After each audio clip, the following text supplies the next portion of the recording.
Okay, let's go solve the door puzzle.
Sorry, bees, but I needed that damn key.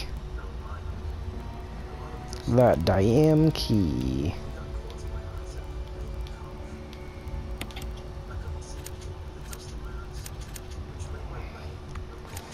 So I believe the red eye was 5.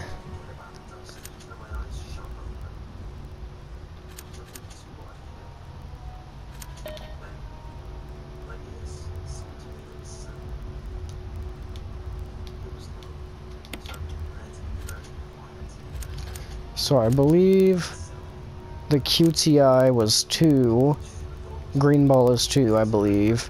The yellow ball, I think, is 6 or 3. I don't remember. And then the red ball is 5. So, we'll try this first. How about, 2, 3, 5.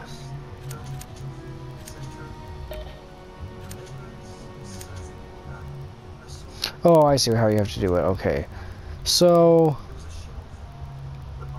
that's the QTI, which was the green ball, which was 2. That ball, pretty sure was 3. And that ball was 5.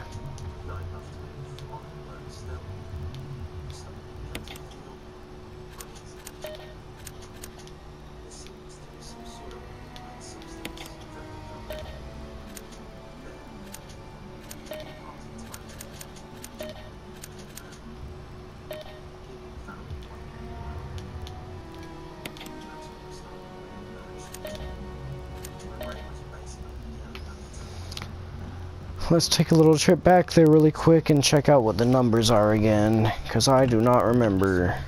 I know the red one's 5, but I think the green one is 2, and the orange one I'm pretty sure is like 3, but maybe I forgot how to do this puzzle. I don't know. You might have to highlight all of them, but the one...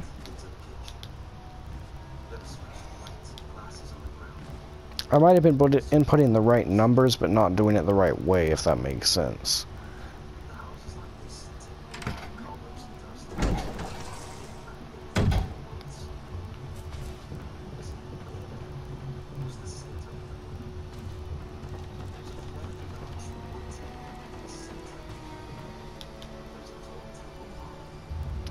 Okay, so I got them mixed up. So the red ball is orange, the green ball is 6, and the red ball is 3. So green is 6, 5 is orange, red is 3.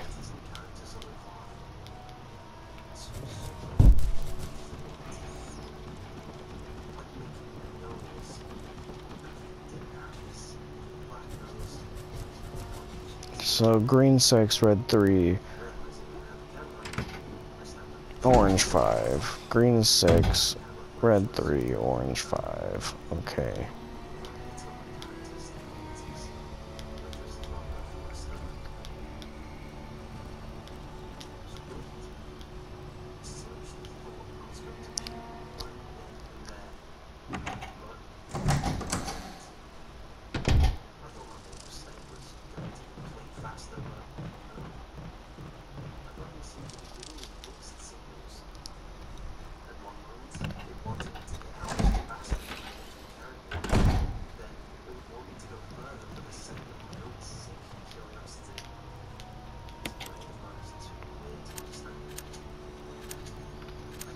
So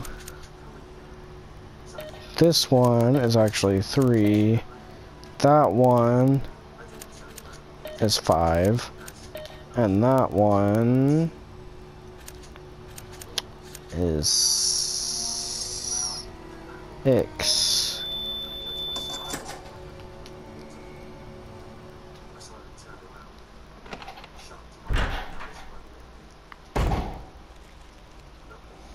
So that's what's in here.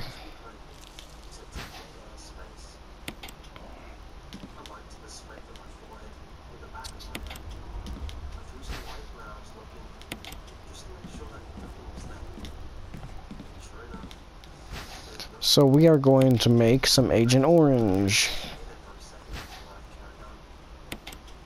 Actually not, but you know, whatever. So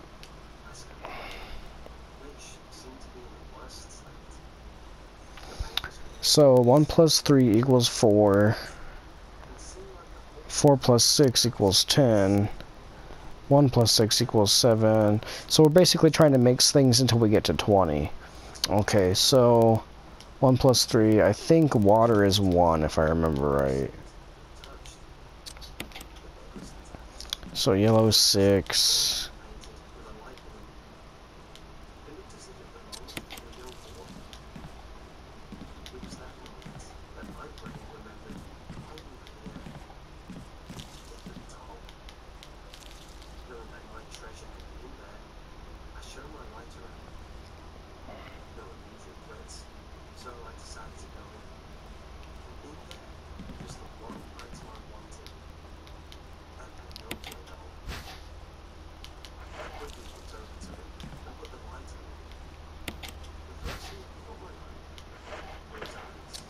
So we'll mix the water with the red.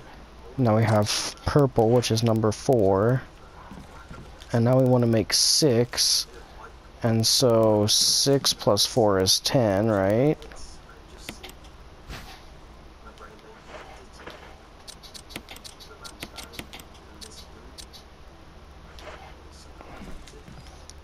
And now 10 plus 7 is 17. So we'll mix some number 6 with some water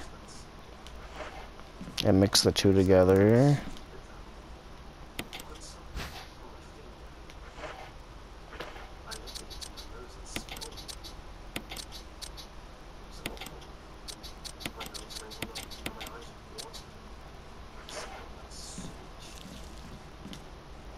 And then 17 plus 3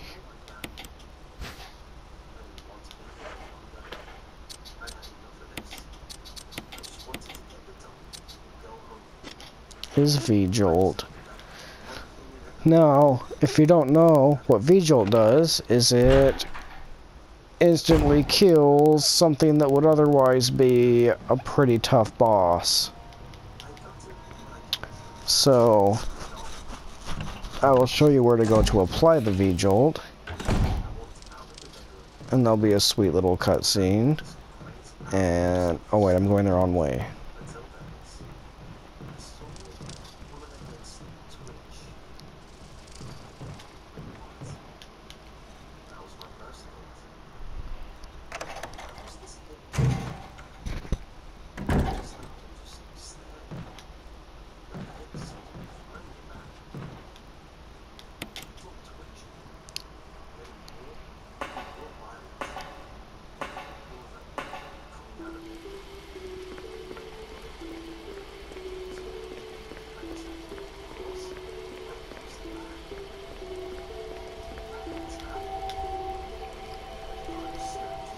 We have to go through this way because all the water's been drained. And somehow that has affected the ability to get across that water bridge. Namely,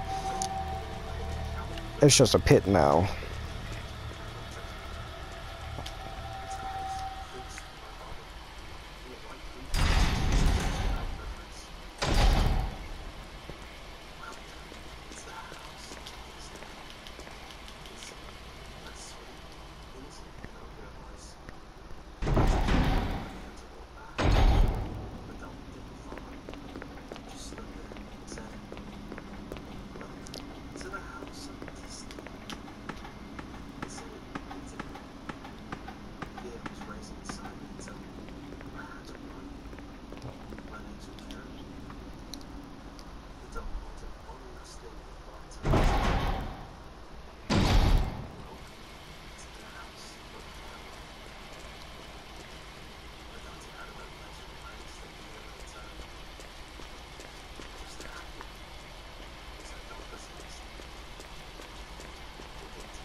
Weird, man. I don't know why the air is green in here.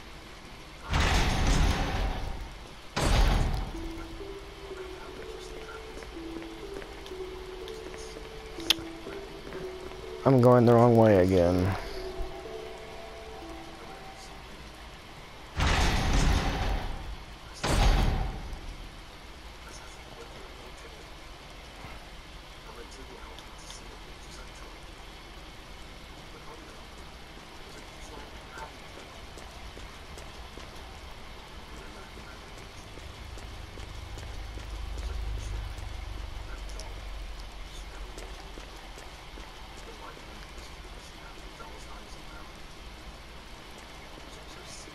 So that's the control room.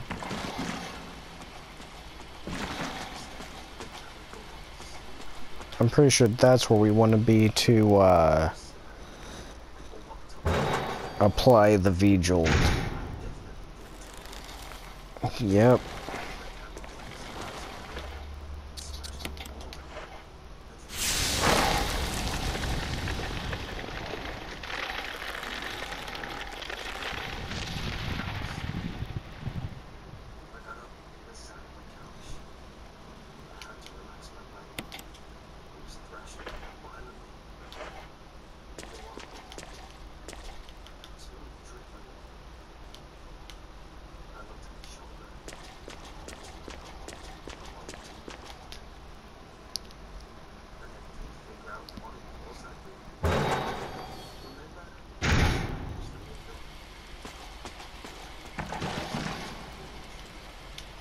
So that was the easy way of beating one of the bosses in this game.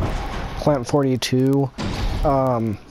When you kill him, he's like a big opium poppy type plant, and he has like tentacles and shit. And beats the fuck out of you with them. If you know what you're doing, it's kind of easy to dodge his attacks, and I've done it without being hit before. Killed him without being hit before. But, it's not easy.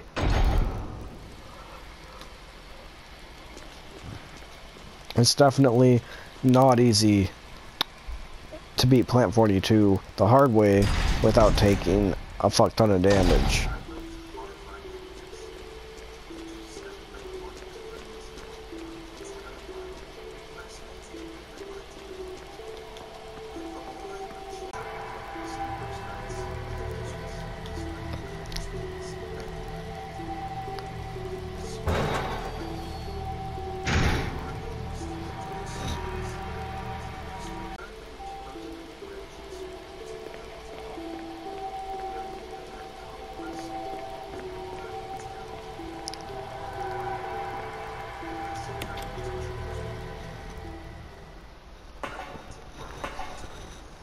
I just had a few issues recording, so some of the footage may have been lost, but not a lot of it. It would just be footage of Joe climbing up a ladder or something. For For some reason, the PS4 just wasn't wanting to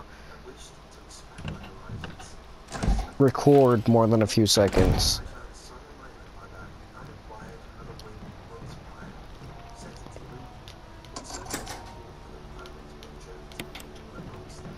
I actually forgot an important item.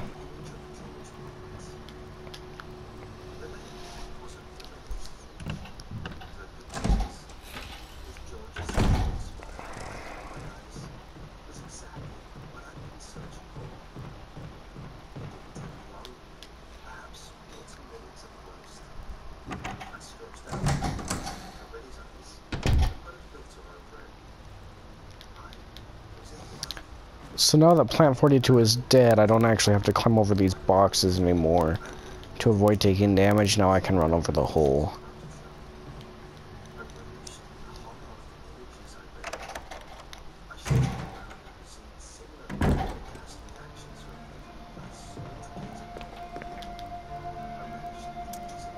Oh, and fuck me, I had it the whole time. So I just wasted like a minute coming back here.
So there's dead Plant 42.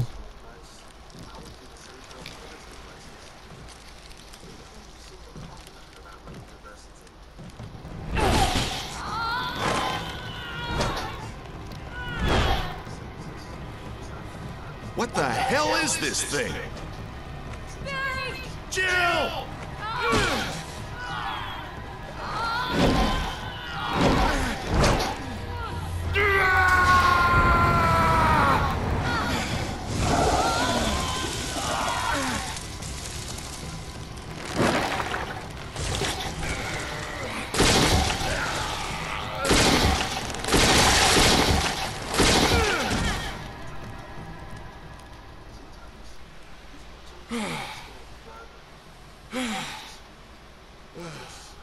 I thought it was finished. Yeah.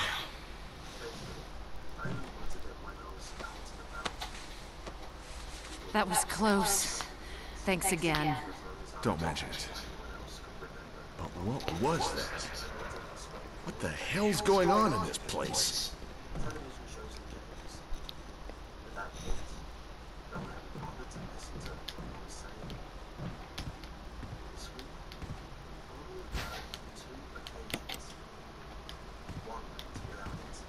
Hey, you're gonna give me that flamethrower or what? Barry, Something about that mansion still bothers me. But I think I'll stay here a little longer. We should split up again and investigate. all right. Great idea, Barry. Let me get on board with that.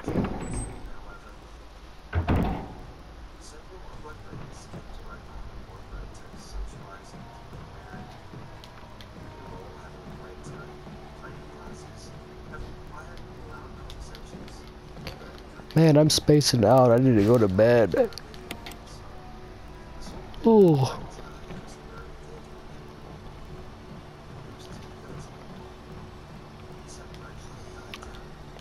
So I'll save this game and then probably call it a night until next time.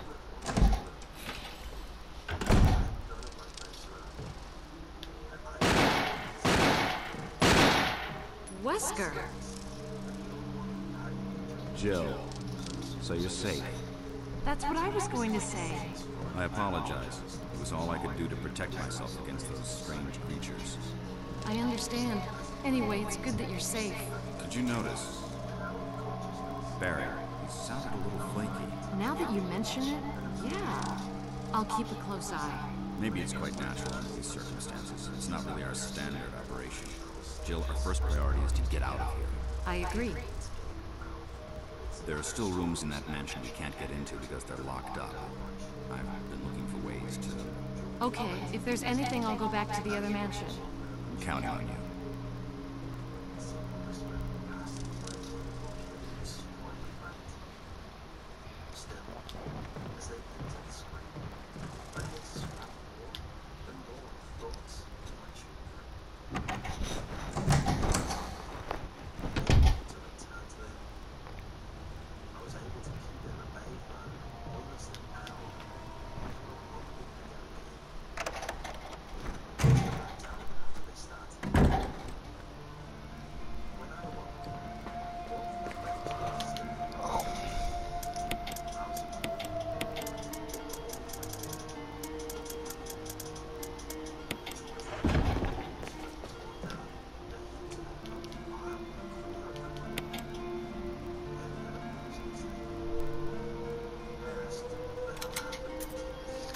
Until next time, guys. Man, that's a fast save screen.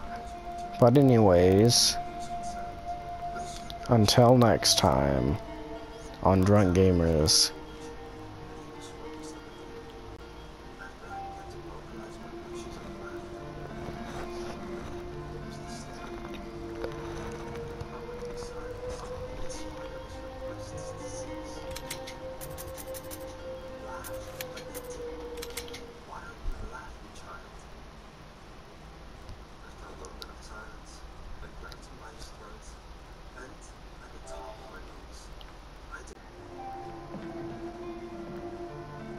Hey guys, and welcome back to Drunk Gamers. So last time we got the mansion key, so I will be heading back to the main mansion, or the big mansion, and finishing up that area.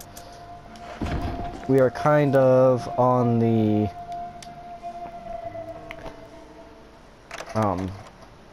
final stretch for that zone. So once I head back there, there's a couple things that we need to do, but it's not a whole lot, and then that area is going to be finished.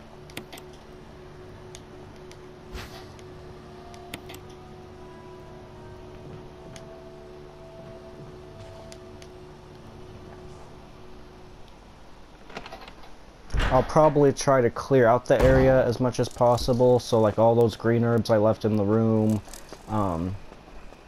with the fountain and so on, I'll probably try grabbing those. I don't really need them that much, but it's gonna be nice to have them later, just in case. I was pretty seriously getting my ass kicked, and so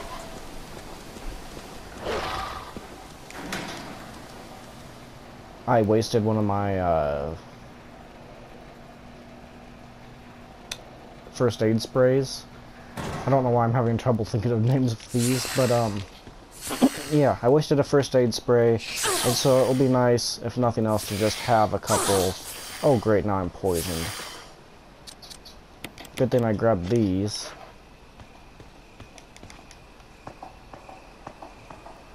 Anyway, it'll be nice to have a couple extra healing items.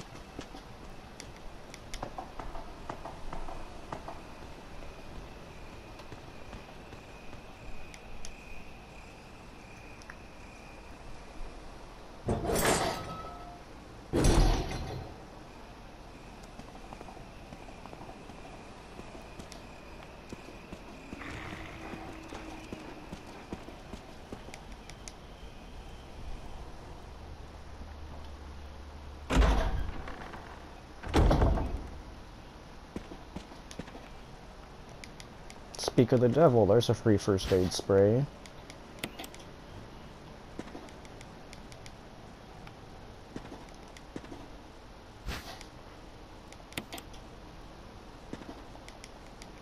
I'm glad defensive items do not take up inventory space.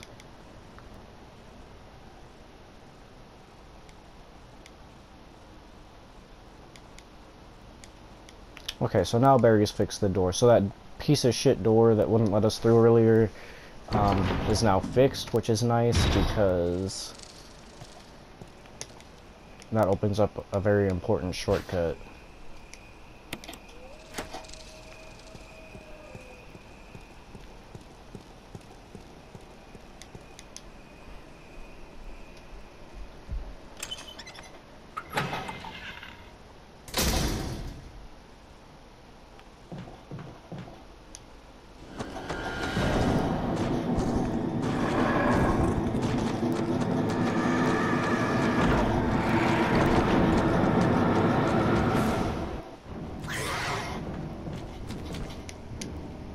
Shit. Hunters are a pain in the ass in this game. They are easy to kill if you get the right weapon to deal with them, that I don't have on me right now. Okay, ooh.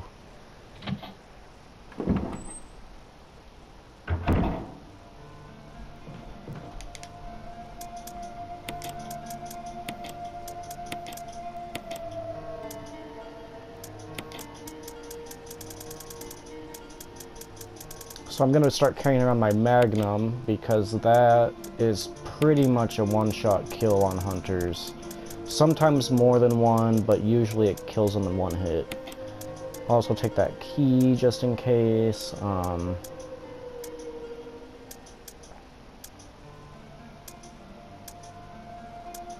go ahead and put that back because we won't be needing that for a while yet.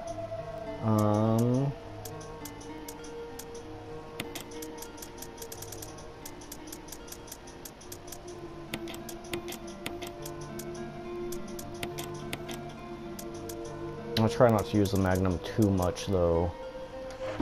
So hopefully it one-shots everything.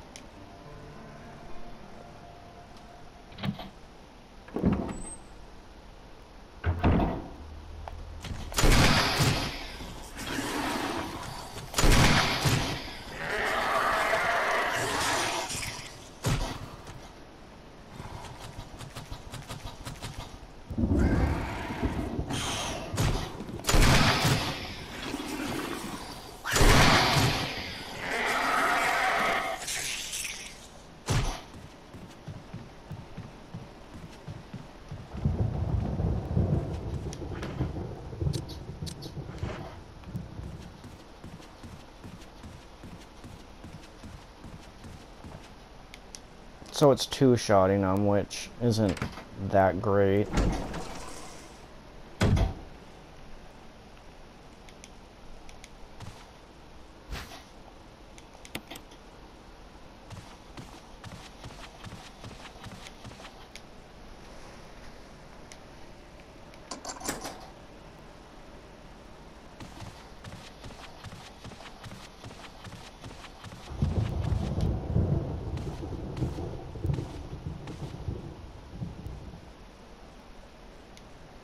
Guess we can go ahead and go through here for now, because I think this doesn't take us to a new area.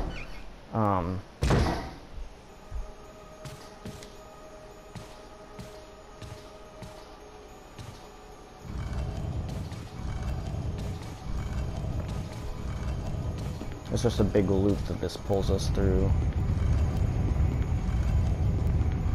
Actually, I better check my inventory, because there's some items I'm going to want to grab.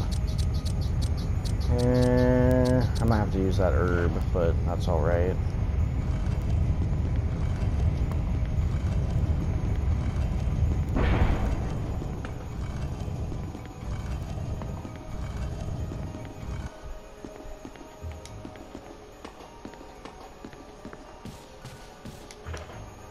Go ahead and re-equip my handgun, because I'm pretty sure there's not going to be any enemies I want to use a Magnum against.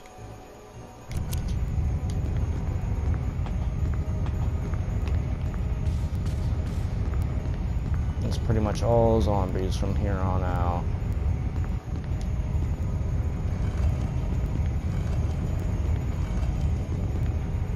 Great, I screwed up. Alright. You don't really want to take too long doing this because,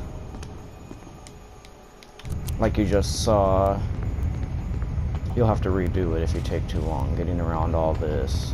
So, come on.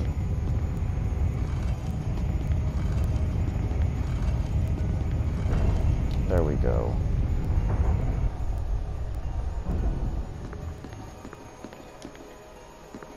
Anything of value in there? Oh yeah.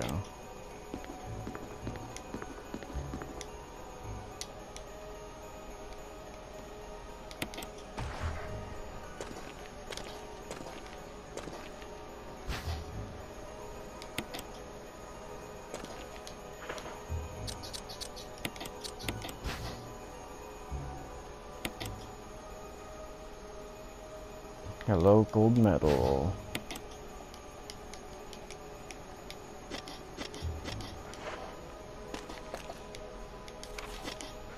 I probably brought too many items along with me, because there's a shit ton of ammo and stuff down here that I'm gonna want to grab.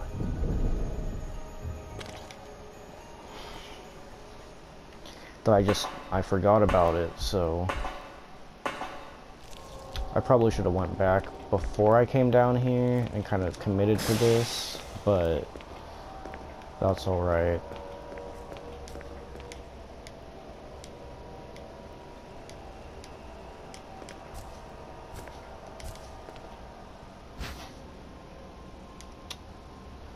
Damn it, no, I do not want them. I do want them, but I just don't have the space.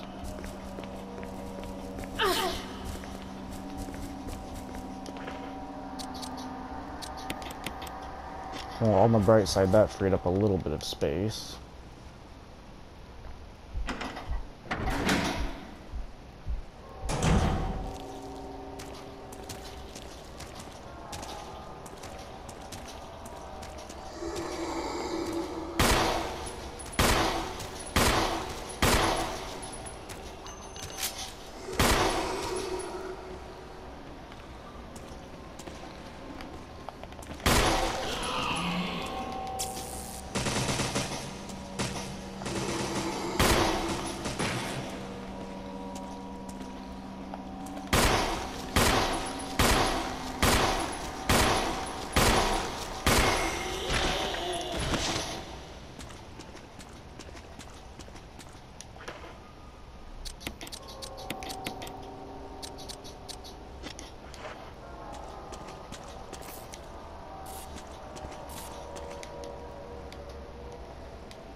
Oh, another defensive item. I almost missed that one. I realized that I should probably grab that red herb, but I want to make sure I have enough inventory space for the ammo and stuff up here.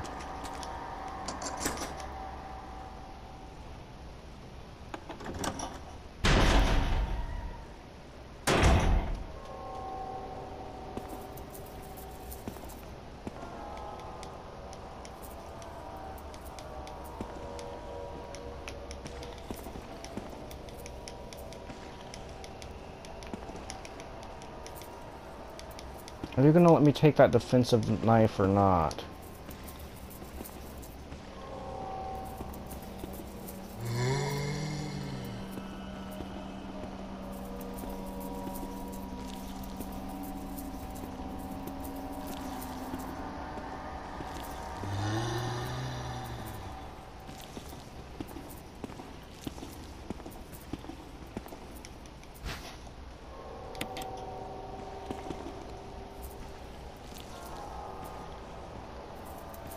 Come on.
Oh fuck, I knew there was a zombie there too, so I don't know why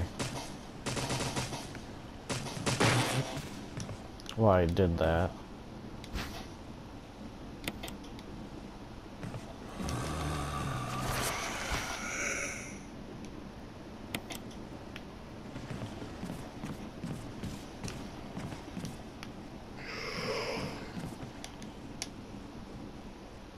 That was just luck that I didn't get grabbed again.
So evidently, a chunk of this video got cut out.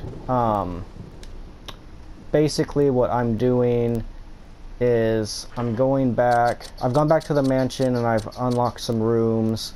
I've gathered some key items like this MO disc. And I went back to the room with the fountain and gathered these herbs. I don't know what happened, but there was probably about 15 or 20 minutes of gameplay lost. I don't want to go back and retake that chunk that's missing because I don't know where it got cut off at, so I might have double footage if I do that, which will make a lot of extra effort for me. That's probably not a good view to have on making a walkthrough like this, but that's the view I have. So luckily you guys haven't missed a lot. Like I said, about 20 minutes, but in that 20 minutes most of it was just running back to the mansion and unlocking some new ways to go using the keys. God, that sucks though. I might... Shit. I really do not want to go on without having that footage. So what I might do is I might save this as a separate save and go back and film all of that again and then just edit it in YouTube. Okay, he's dead. Cool. Okay, that's right, I need to go grab the box.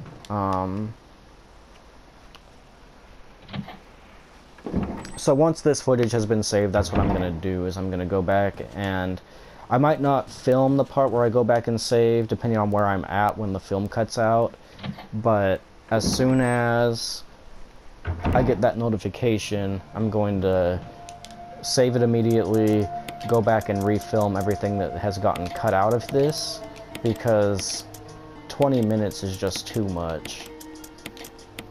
And there is some important steps that you guys are missing out on otherwise.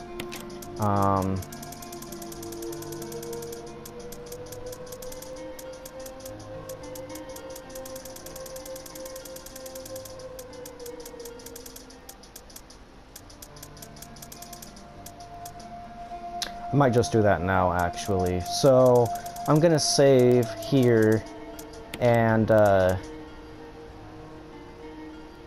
no, I won't. I'll do a couple more things, and then I'll save it. I'll save it before we get to the second snake fight, which spoiler alert, there's another time you fight the snake, and it's the final time you fight the snake. But once I upload that... Okay, the doorknob's been repaired. I do want to grab one thing before I head out there. Actually, you know what? I can just go through the pathways and kind of explain the things I grabbed. So... No, I want to see you guys see me get it. So, I will still save it and head back to the previous save. I'll probably delete the save after, but, well,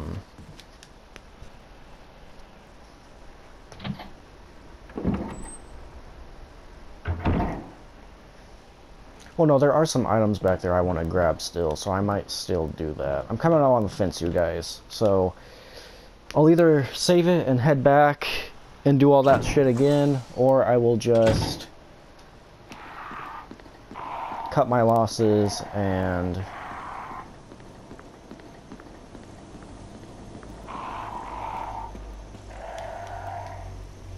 show you guys where the items are. At this point, I've talked about it so much that I may as well just show you where they're at. Otherwise, you're going to be like, well, you've already got the footage, so what are you talking about? You know what I mean?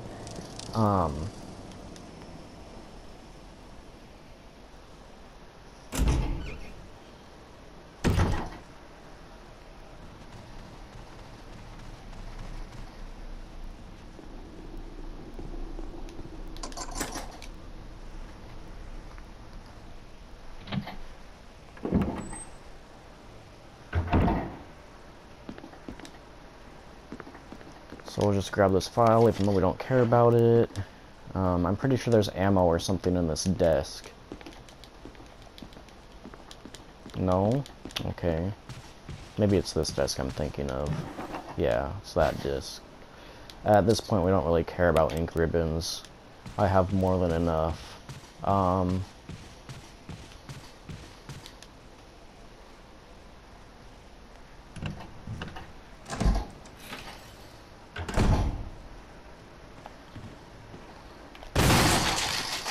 Go fuck yourself.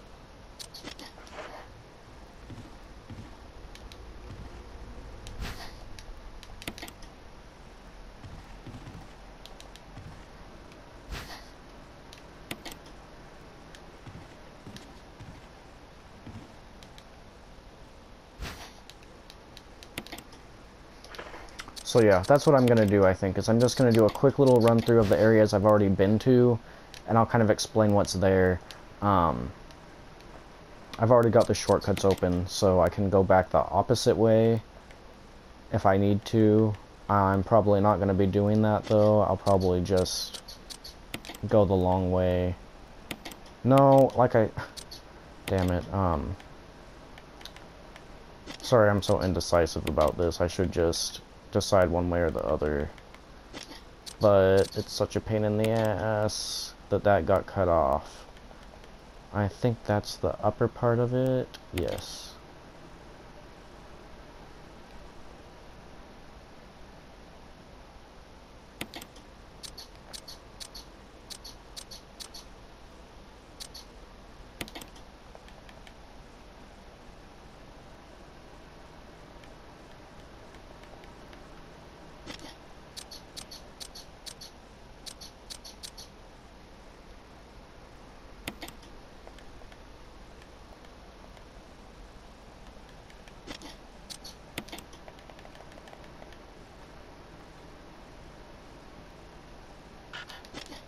I think that piece actually goes there, more or less. So this piece goes up here. This piece goes down here, like so. This piece obviously fits right there. Come on. I might have to move this one over a little bit to get it to go.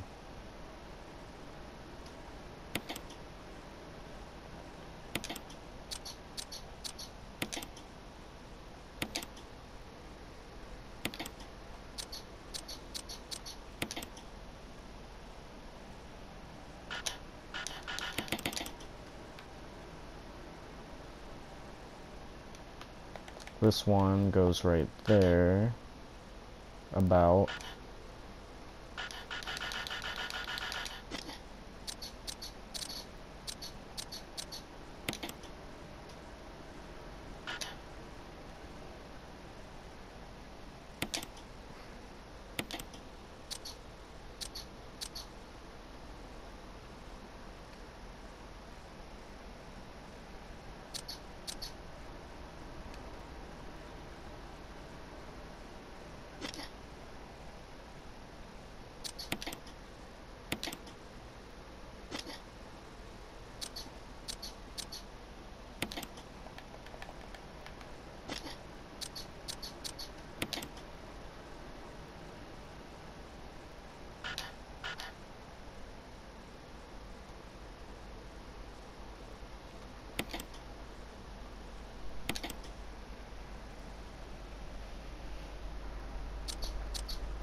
So I'm gonna remove this piece next.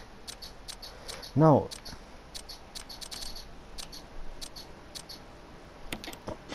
So remove that piece. I'll stick this piece in where it goes.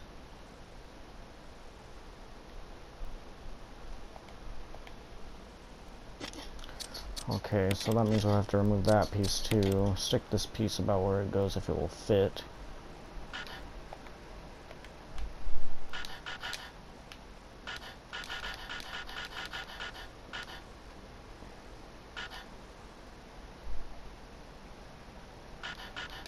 Man, this puzzle is being so fucking temperamental. God damn it.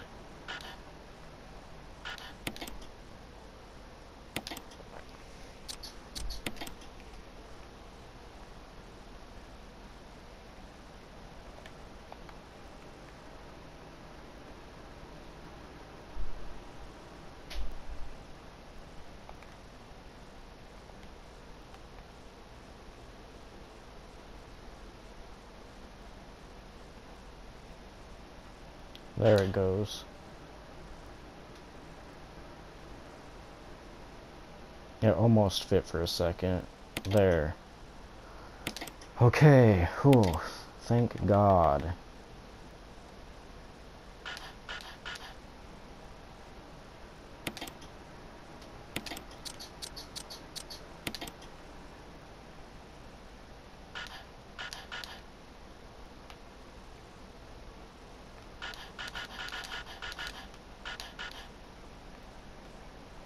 There it goes.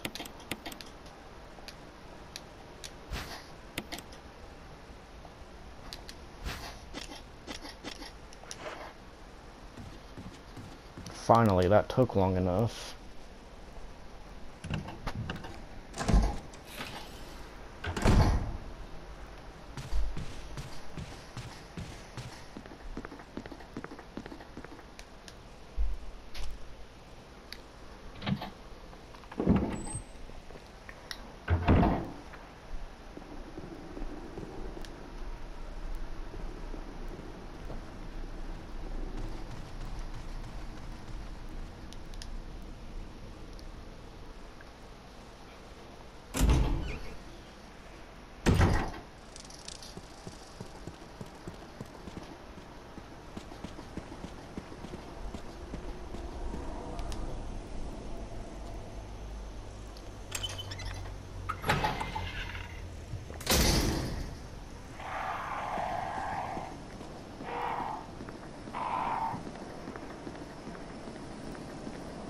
So I'm gonna run back and save, and then I'll go back and hit the areas that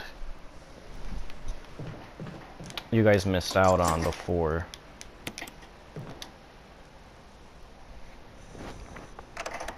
Because after this, the last thing that really needs to get done is the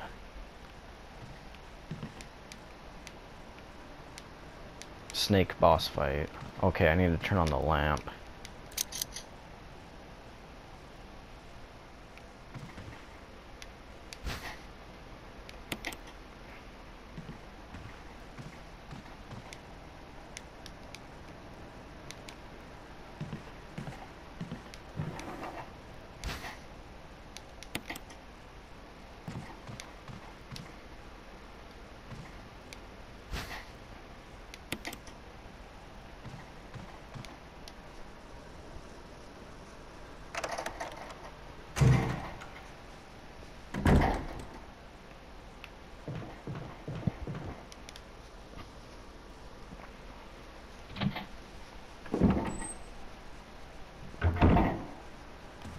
So the reason I'm skipping that whole hallway section, the big double doors.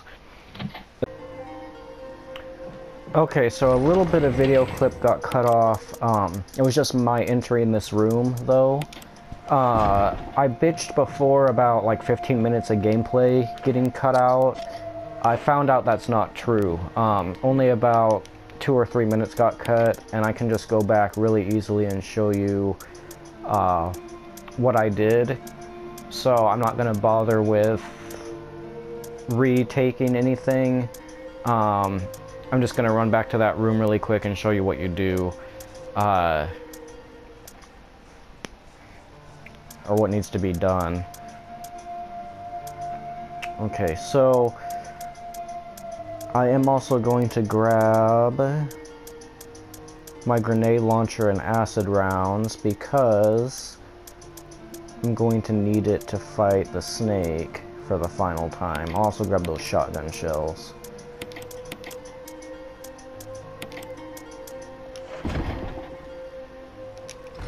Fuck it, I might also grab a healing item.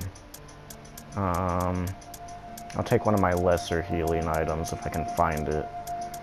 I'll take one of those.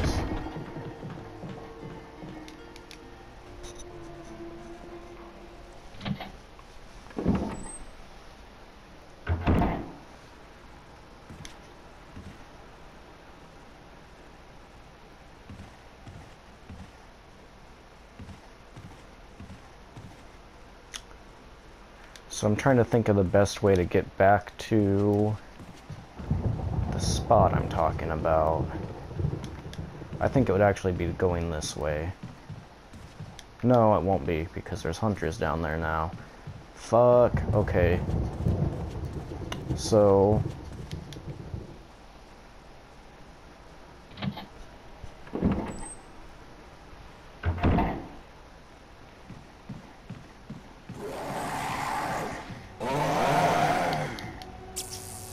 yeah, go blow yourself.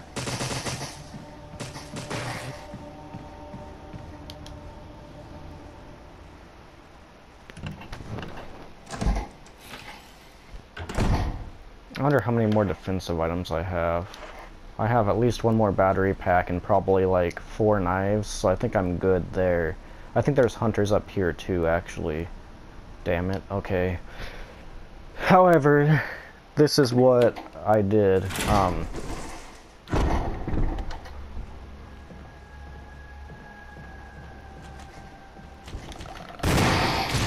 As I kind of came around,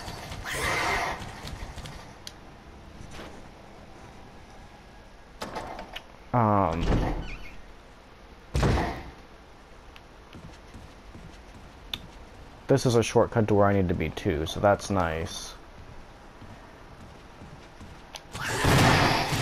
Die, you piece of shit!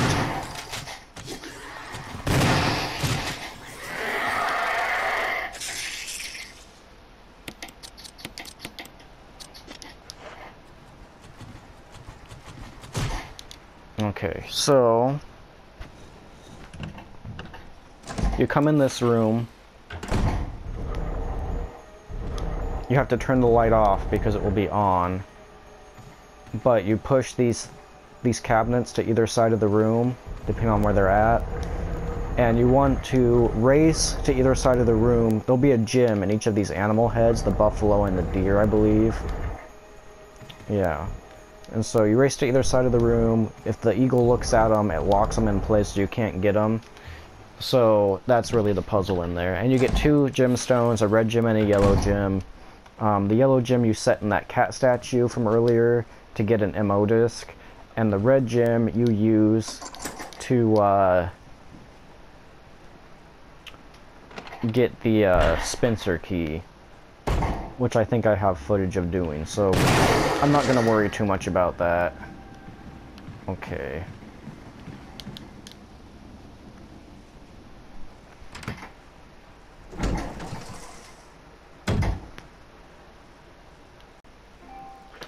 So let's look at what we have. Good.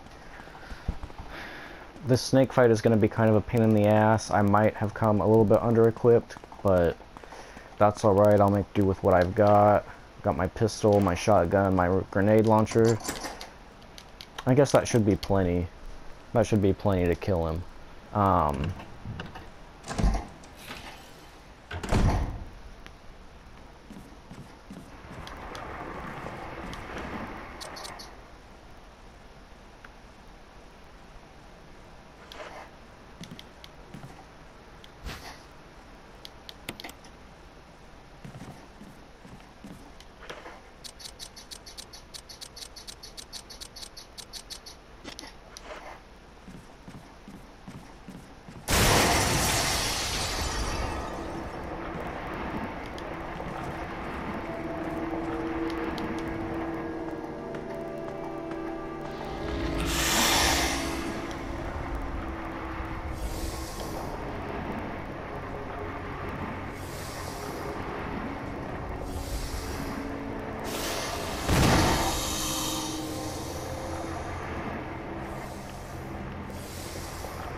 Fuck!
Fuck.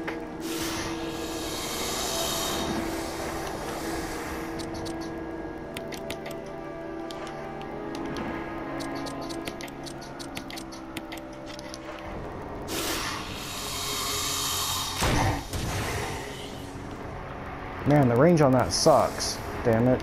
Alright.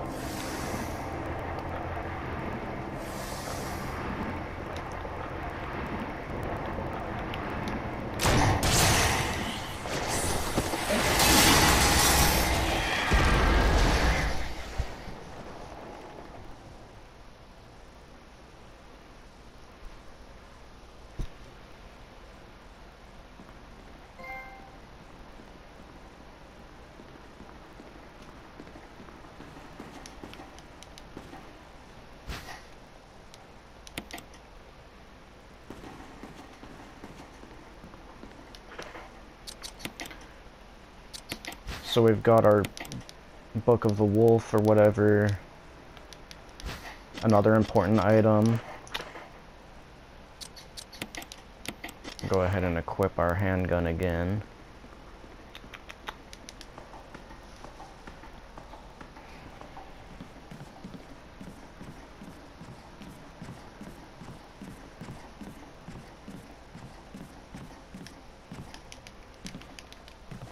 I'll take this herb to kind of replace that mixed herb that I used. There we go. Now I'm gonna try to get back to my save point.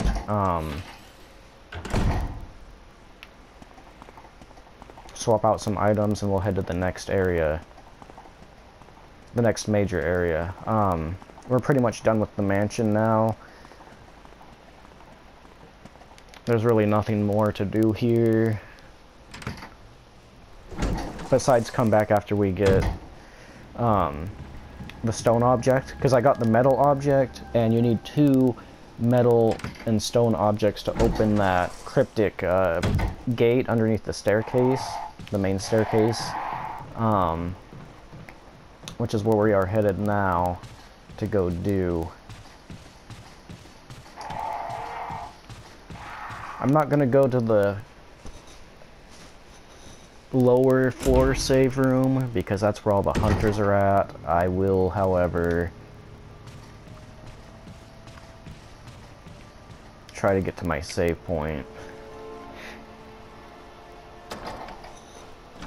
Actually, maybe I will go that way because it might be safer than the other route at this point.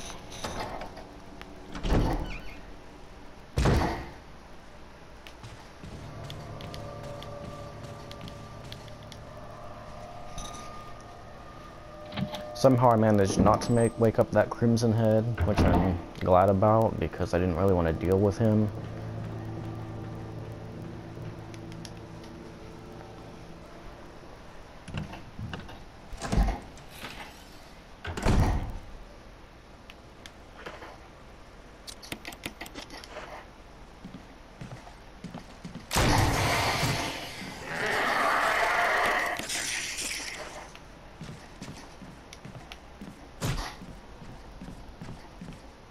That was kind of a waste of ammo, but I saved myself taking some damage from that hunter, which might not have even happened, but to be on the safe side.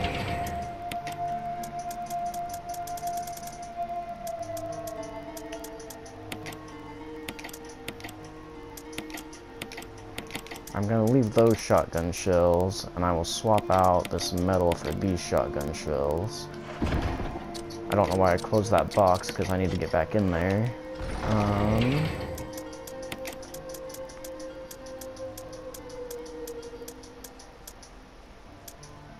Take the battery, take the crank, we're gonna need them both.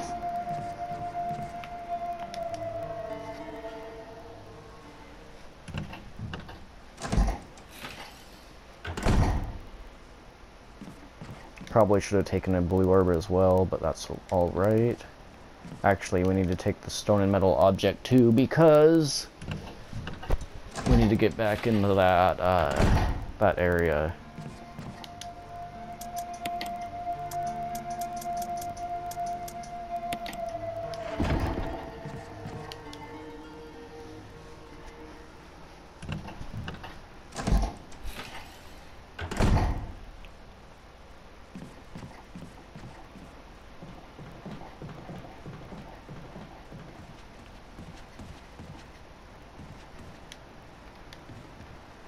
I don't know why I came up here. I'm kind of wasting time by coming up here. I'm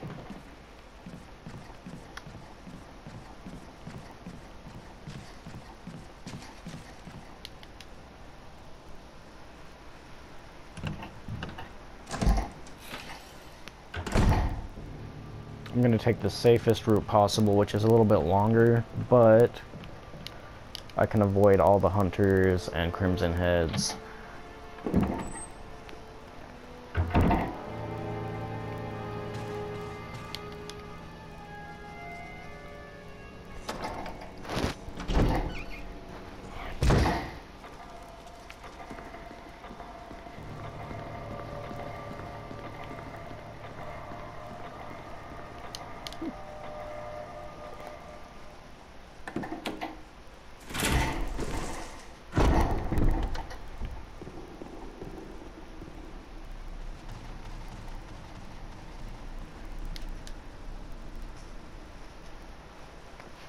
I didn't go the other way because remember there's a Crimson Head in that hallway, so it's not a safe route anymore. This, however, has no zombies, no hunters. The only thing it has is crows that won't attack me since I finished that puzzle correctly. So yes, this is a much safer route to take than any other route. If the main hallway with the checkered floor doesn't have zombie dogs in it yet, it would with me going through there now, so I'm not going to go that way either.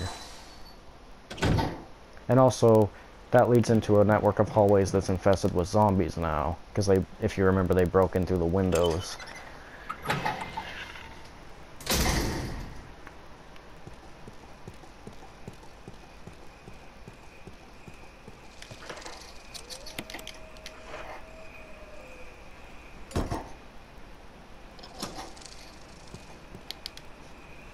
Okay, so this part's a little bit convoluted and kind of a pain in the ass. I probably should have brought some healing items with me, but I didn't. I'll have my shotgun equipped just in case. What we have to do is we have to go across the water bridge, go downstairs, set the elevator battery, come back upstairs using that elevator, turn the water off, come back out here, and then go back downstairs. And the waterfall will have revealed a cave that we can enter. I don't know why I'm coming over here just yet, because I don't have to. I kind of got lucky. The dogs definitely should have attacked me, and they didn't. Oh, fuck.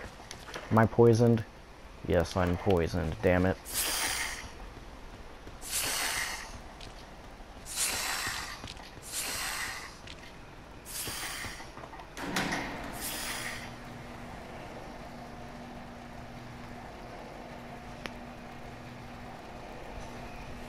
If I need to, I can run and grab a blue herb. Hopefully it won't come to that.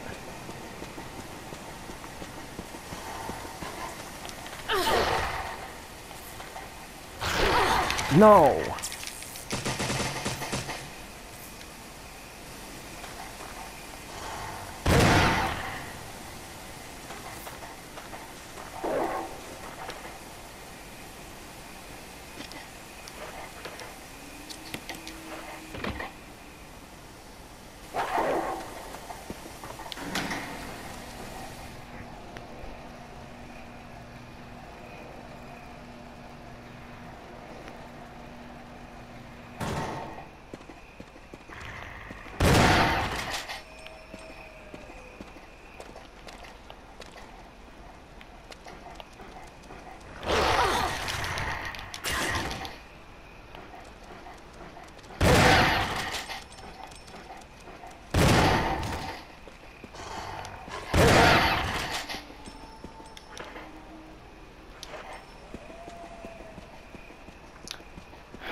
That was something I've been trying not to have to do, but since I'm poisoned, I'm not really gonna fuck around with maybe being killed by those dogs. So I just saved myself some hassle by doing that. I didn't kill one dog, which might come back to bite me in the ass later, but that's fine. Well, it's not fine, but I'll deal with that when I get there. There shouldn't be anything else that can poison... Oh wait, there's a giant spider up ahead that can poison me.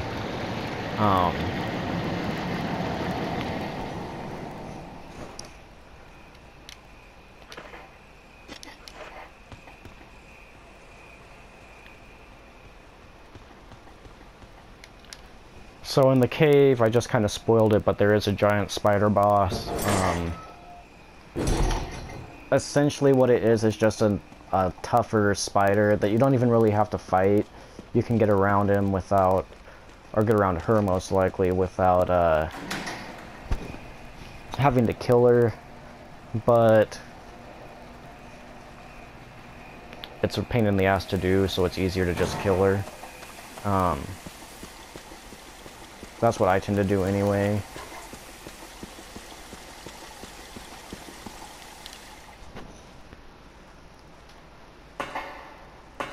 I just want to see if I can do it without getting poisoned. Poisoned again, I should say.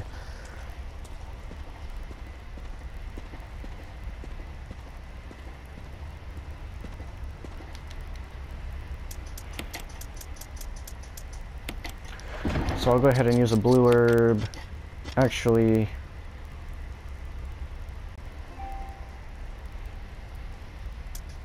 I decided to save my blue herb. I'm going to instead use... Actually, fuck it. I'll mix a green herb with a blue herb since I have kind of a surplus of green herbs.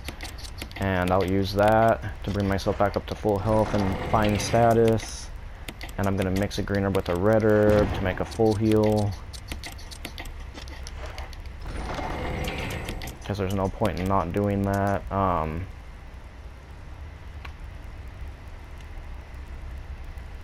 We don't really need this crank anymore, I believe, so we can put that away. The shotgun. Do I have any more ammo for it? I probably do. There we go. I'll go ahead and fill my shotgun for now.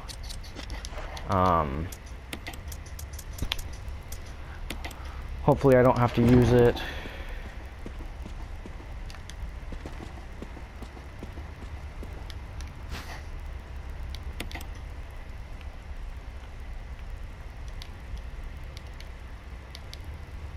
I'll go ahead and save as well, because that way if I die, which I shouldn't die, but if I do, there won't really be that much further to go back or backtrack.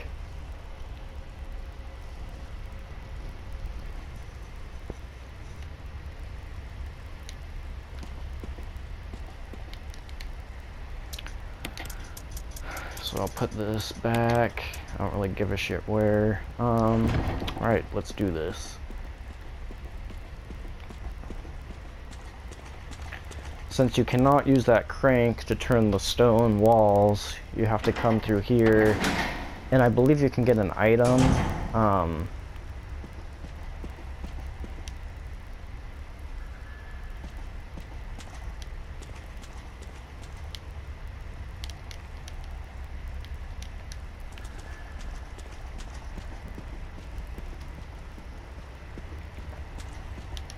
So that's a little bit of spoiler too, is giant round boulder, bloodstains underneath it. Do the math.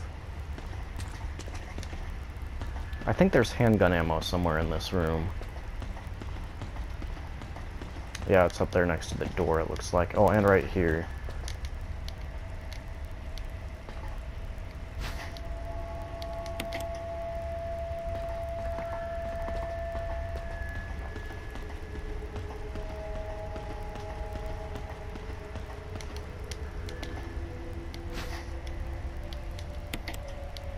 So now we have a respectable amount of handgun ammo. I've gone through most of the game with pretty much nothing.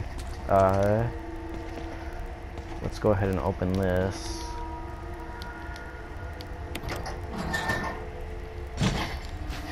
So that's an important key item. Take that.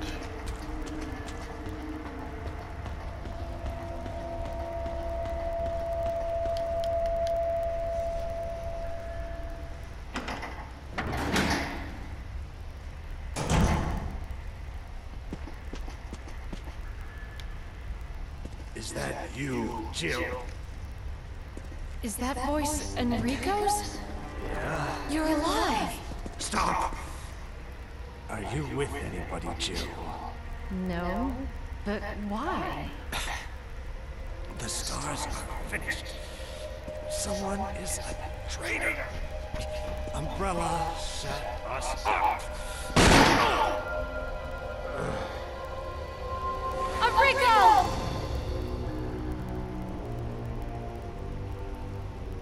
Traitor?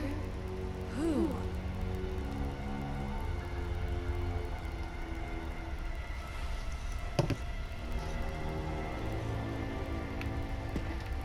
So this is the crank that we need to get anywhere in this area. No, damn it. That's kind of cool that they made him twitch. I don't think they did that in the GameCube version. Which just shows that this is definitely a step up from the GameCube, which doesn't really need to be said, but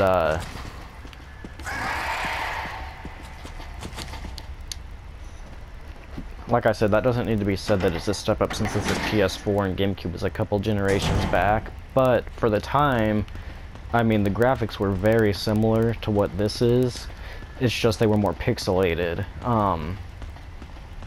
This obviously is HD, and so it's been cleaned up quite a bit, but they've added little details as well, like the twitching body after being shot and so on, which are nice little, they're nice additions, because it makes the game more,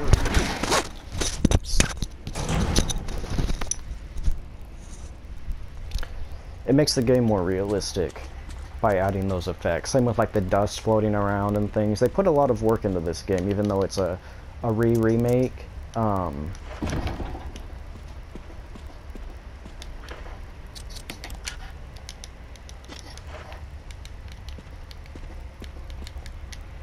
Actually, calling it a remake isn't even fair, because the gameplay mechanics are more or less the same as the original Resident Evil, at least on the GameCube. On the PS4, they've kind of switched the controls around a little bit if you choose to use the new control scheme.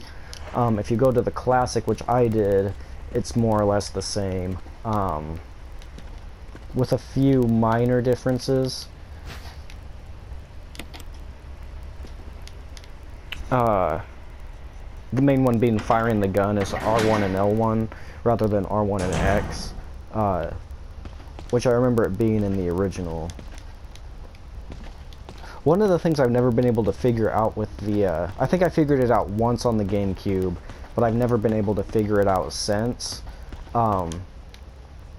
is how to get the flamethrower. Because you can get it,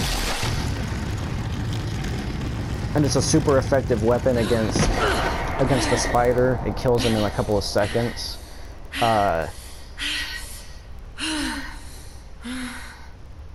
Speaking of the spider, I should probably go back and get some flame rounds to use against her, because that will mop her up pretty quick. I'm gonna do that.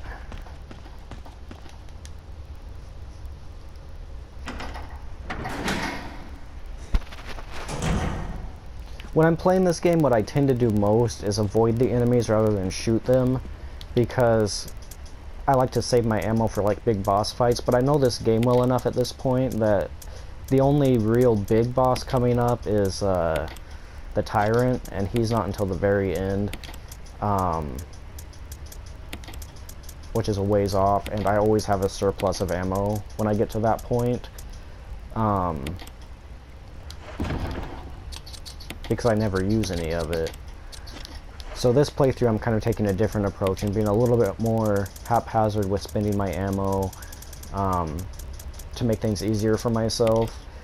My friend kind of made fun of me once because I've beaten every Resident Evil game multiple times, and he thought I was going to have like some pro way of like instantly killing zombies and things, because he got into it around the time Resident Evil 4 came out, and he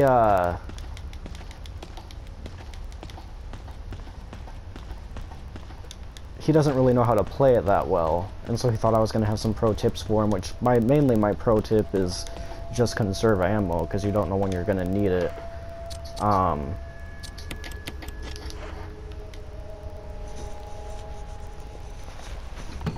I should have brought the knife too, because I'm going to need the knife to get to this next door. There is a knife in here, but it's going to be a pain in the ass to grab.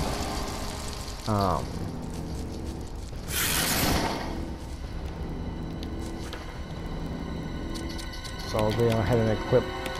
Oh, I already had it equipped. Fuck.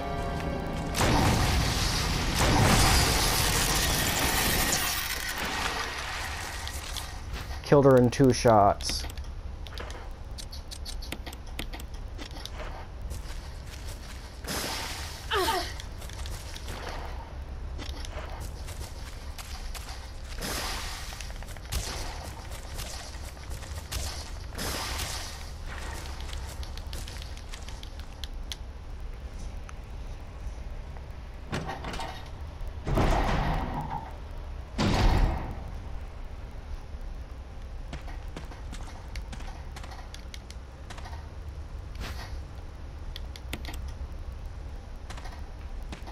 I don't know why I just grabbed that, because now it's going to make it a pain in the ass for me.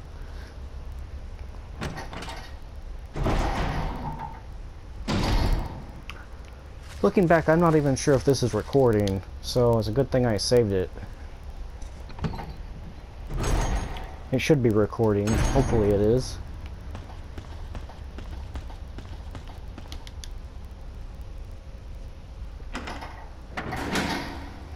So yeah, against the spider, it goes without saying that flame weapons do the most damage against it. The snake, it's all about the acid rounds. Once you have them, because the first time I don't think you get acid rounds unless you're playing like easy. You might get them, but I usually play at least hard, normal, if not hard, when I play this game. Yes, so that's all I need.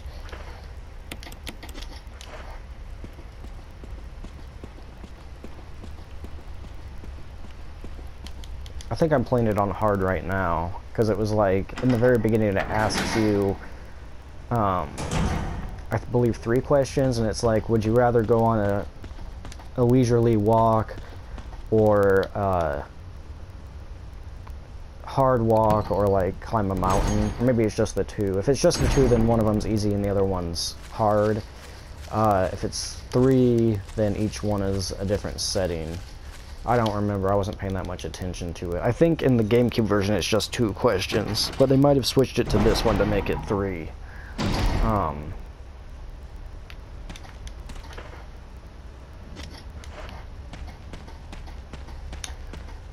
So yes, we'll come through here.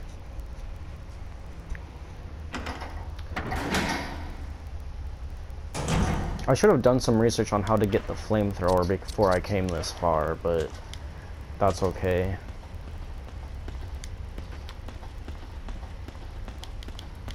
I know how to get the broken flamethrower, that one's easy, it's just the actual flamethrower that's hard.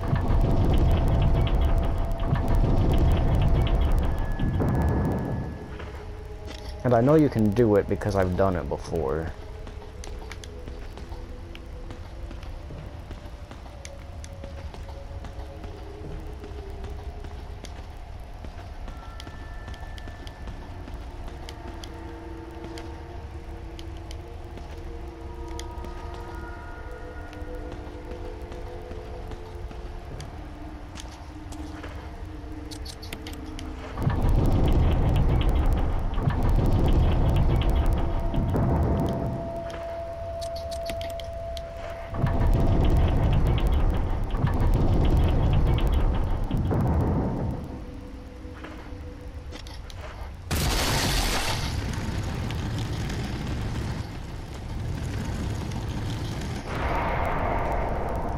That's probably the easiest boulder to get out of the way of, by the way.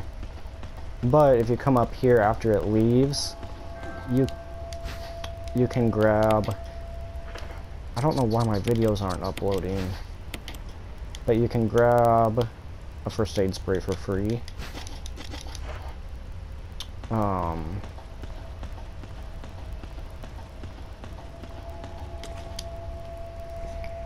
Come in here.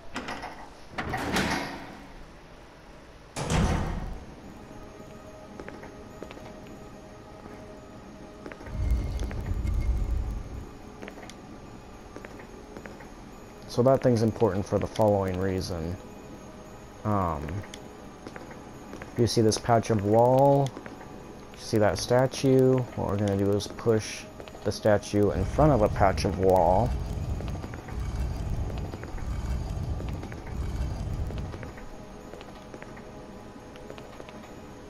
I'm gonna try to get around it without stepping on that circular thing because it's a pain in the ass.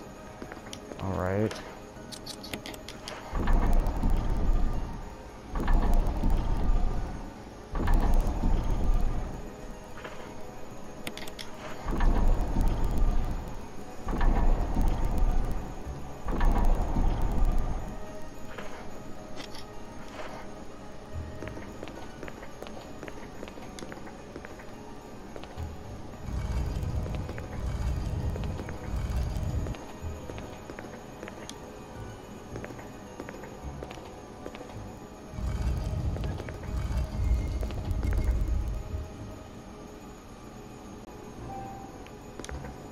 So I'm still in the middle of solving this puzzle.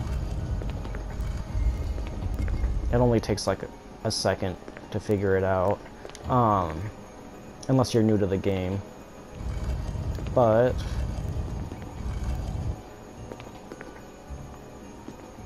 I just wanted to make sure you saw me solve it. So basically, use the crank to push the statue out. Stop trying to push it, you dumb bitch. Okay.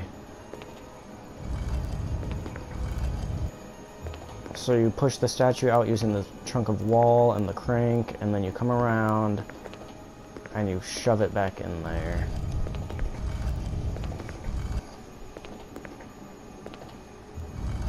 But damn.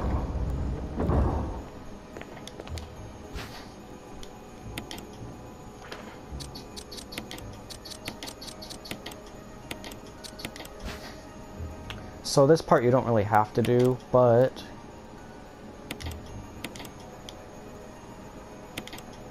if you do, it shows you the password. I wanted to do it to show you guys the password more than anything. So it's 4231.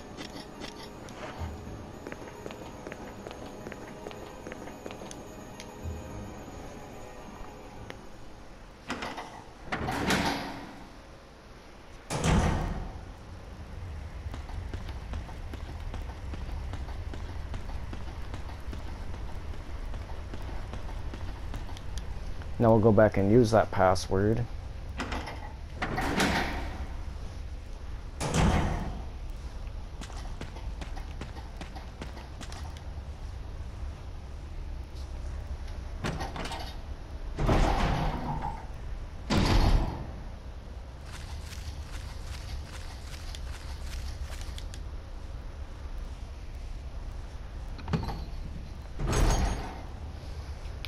I have a walkthrough of this game that I downloaded from the internet back before the internet was like a big thing, like when it was very first starting to become like useful to the majority of people. And so it's all text, no pictures, but it is there, and I do have it somewhere. I don't know why I went up there because I don't need to put anything in that box for now. But yeah, so after I upload this set of videos, what I might do is go back and look at that walkthrough I have.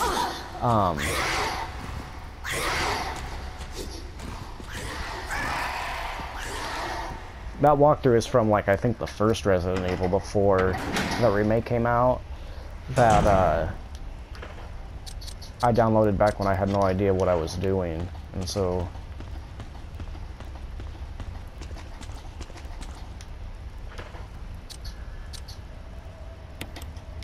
and use that, put in the password 4231, right?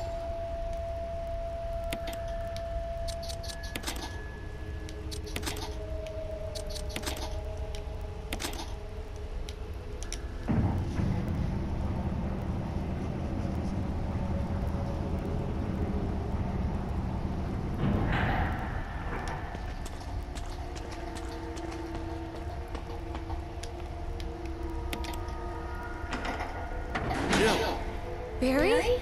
Thank God you're safe. You too, Jill. The noise I heard brought me down here. I didn't expect to find a place like this. Have any idea as to what might be at the bottom? There's only one way to find out.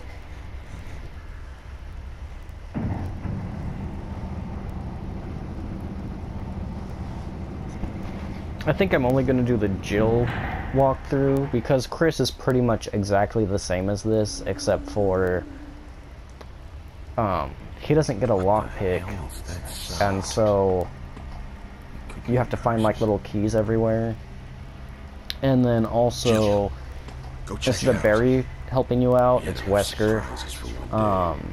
I'll stay here and secure our Jill's escape the one who in goes case missing something with him. happens. There are some minor differences, but for the most part it's the same. So once I show you this walkthrough, you pretty much have everything you need to do Chris's walkthrough, minus minus the silver keys. But I really don't want to show you that because that's kind of... It'll be another 4-hour playthrough, give or take. Probably not 4 hours, but several hours, and I don't really like playing as Chris, honestly.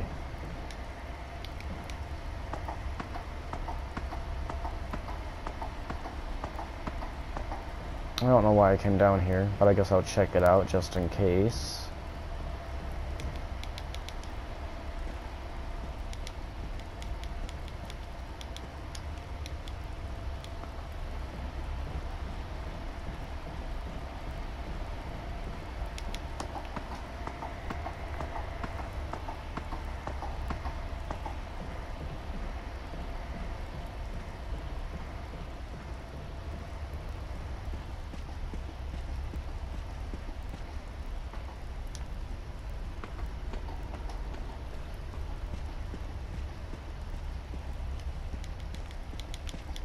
There we go.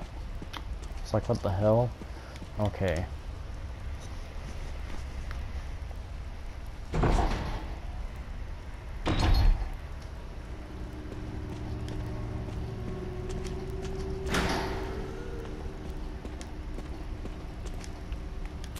So as you probably heard, that bitch is back.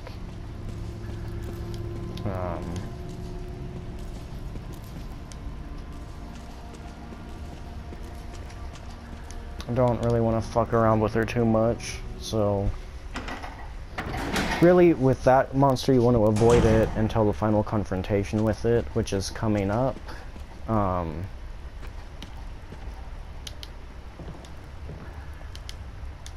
Because you can't kill it. You can shoot the fuck out of it, what all it will do is stun it for a second, because if you've ever played Resident Evil 3, which you might not have, on the PS1 or on the GameCube, when you beat the Nemesis in normal mode, I believe, because Resident Evil 3 only has 2 modes, it's either normal or easy, but if you beat him in normal mode, which is basically hard mode, damn it, stop pushing the crate, Jill. Okay, but anyway, if you beat him, he, because in Resident Evil 3, you oftentimes will have the option to either run away from him or try to run away from him or fight him. And depending on what you choose, it changes the story a little bit. And also, I mean, you get to see different areas. And also, another perk to it is that if you beat him, he drops items, but every time that you beat him, you can see like this foam coming out of him. It looks like tentacles and foam, and he's self-repairing. And so this monster has the same ability where it's like you take her out and she self-repairs and then she's back after a few seconds.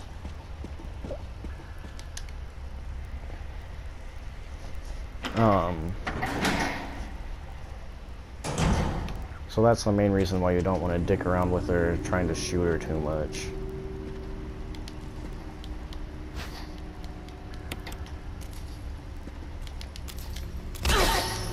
I probably shouldn't have tried that, because she hurts when she hits, as you can see. Oh fuck, and she can run too. I didn't know that.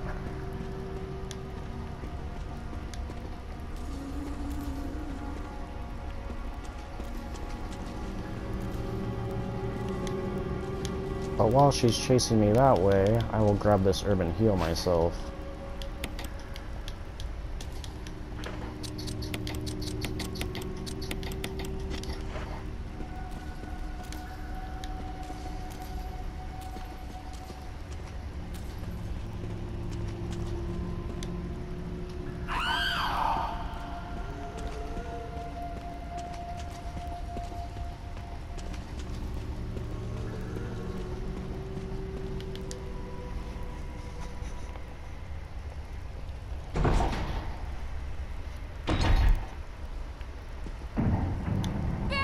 Barry, you fuck.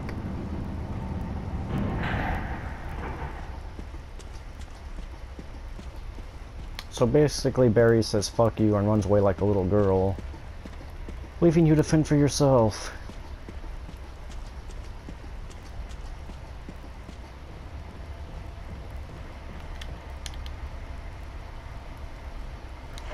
Oh yeah, I was gonna put these bullets away.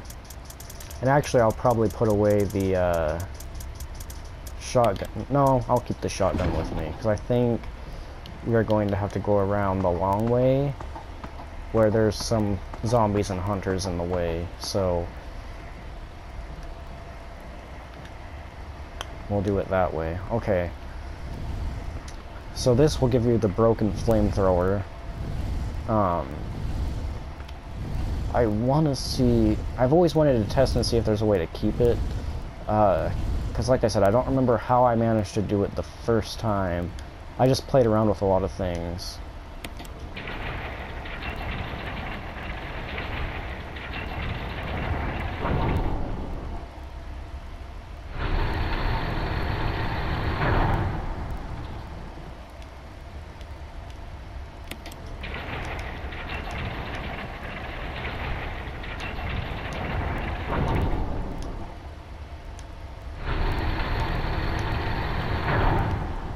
Yeah, I can't move until that thing's finished doing its thing, so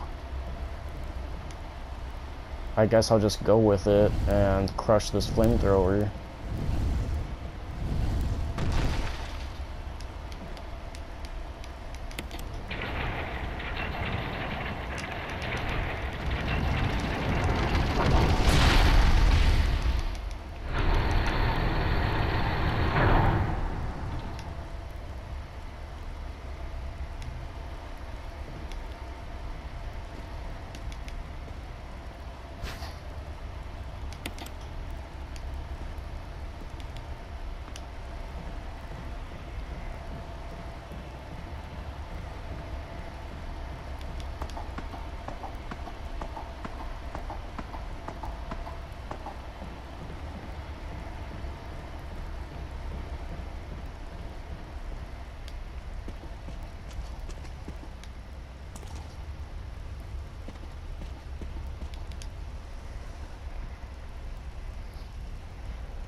I'm kind of wondering about something, since you have to go back to the mansion and everything and come back through here the long way.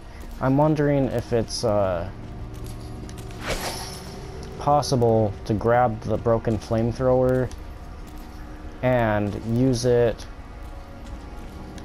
to gain access to the real flamethrower. But I'm just not sure.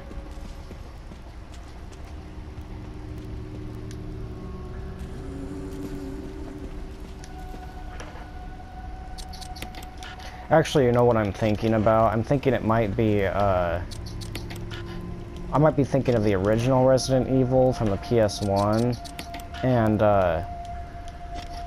in that one... Oh shit, I forgot to pull the switch. But anyway, in the original Resident Evil, you didn't have to put the box in the trash compactor. It was,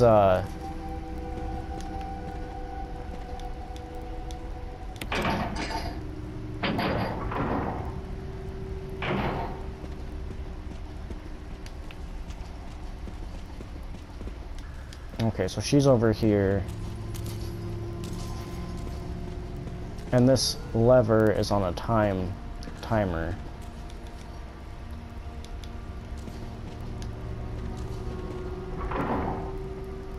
So what I'll do is I'll lure her over here by pulling the switch again. Pull the damn switch!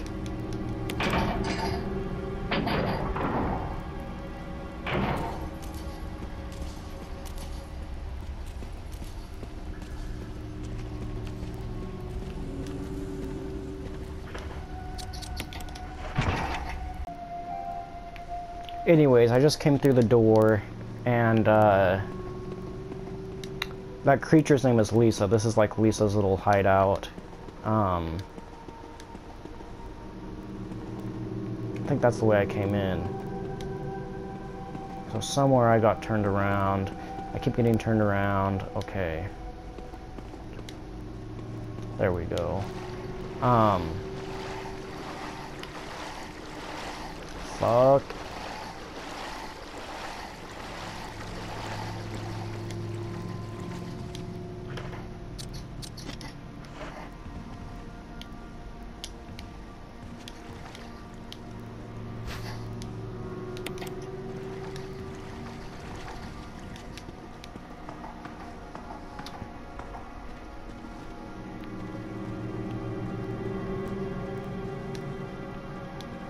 Yeah, it might be possible to get the flamethrower in this one, but I'm thinking that I was thinking of the original where you could... The flamethrower worked, but in order to progress you had to give it up, basically. And there was a way you could manipulate it to be able to take the flamethrower with you to face off with the Spider Queen. That's what it was. So if there is a way to keep it in this version of the game, I don't know. I don't think I've done it. Maybe I have, and maybe I'm right thinking that I did, but like I said, it was probably the very first, like, original version of this game that I did that on.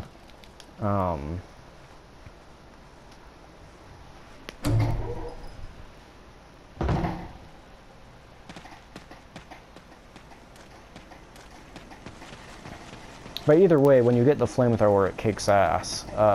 You don't get to keep it for very long, though.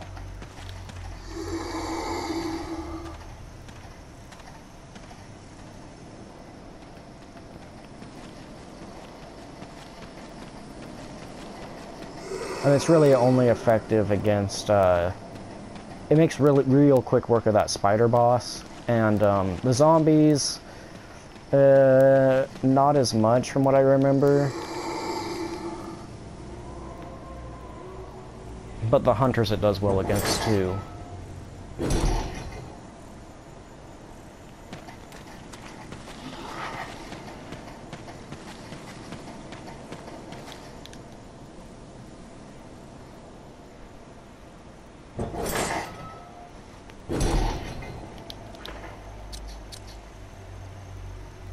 So I grabbed the Jory box. I forgot to grab the metal object when I was at my save, or when I had the chance to. I forgot to grab it, so that's gonna set me back some minutes. I'm gonna have to run to a save room and get it. Actually, there's a save room right near here that I have safe passage to, so I'll probably just go to that one and grab the other stone and metal object, and then progress down to the cave, where is the next area. Not the cave that we just came from, but another cave.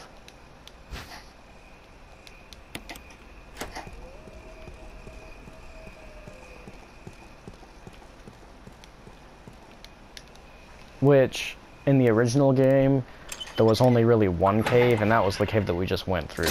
I don't remember there being any rocks that rolled at you either in the PlayStation version. That was probably something they added in the remake. You did, I think you did have to get the other crank, still. It was just that, yeah, there were no rocks that came rolling at you. Hunters, I think, did appear still. So I have one stone and metal object. I need to grab the other metal object.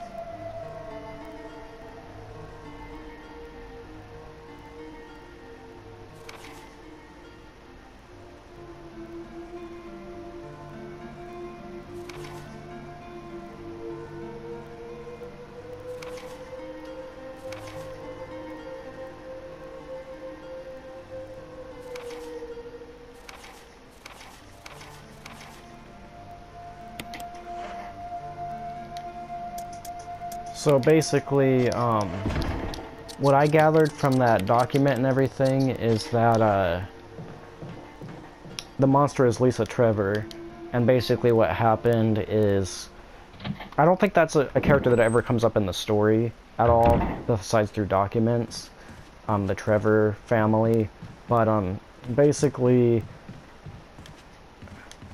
I don't want to go that way because there's a Crimson Head. Basically what happened is the Trevor family was living on the premises and they didn't want to be there, and so the Umbrella staff basically said, okay, well, if you're going to try to get away, we're going to kill you. And they killed the dad, who was George Trevor, and then they took the daughter and the mother and injected them with the T-virus. The mother, I guess they didn't fuse with it for whatever reason and probably just became a zombie. The daughter did fuse with it and became that monster that you saw that is self-regenerating and wears its mother's face as a mask.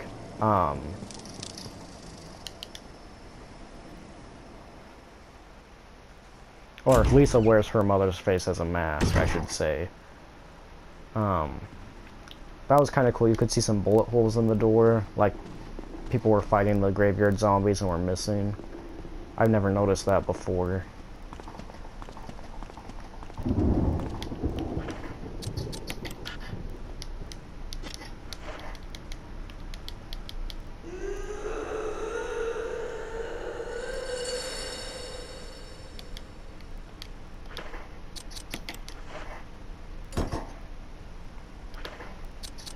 This area did not exist in the original Resident Evil. This is something that was added.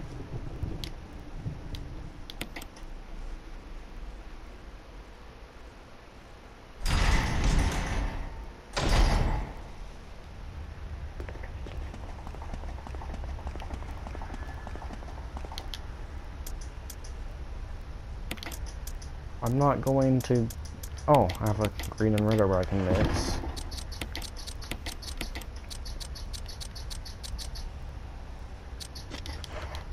I guess I'll take a couple of first aid sprays. No, I'll save my first aid. I'll take my red and green herbs.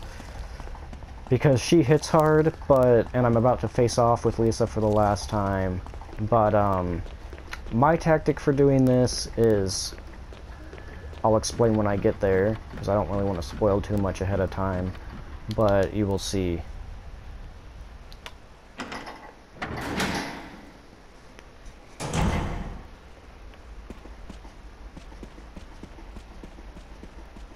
Oh fuck, and I forgot to grab the medals. That's okay though.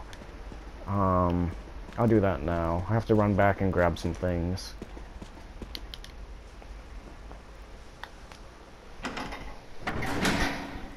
Because either way I'm gonna have to come back, but since I'm not... I'm kind of shallowly into this area, I can just run back and grab them.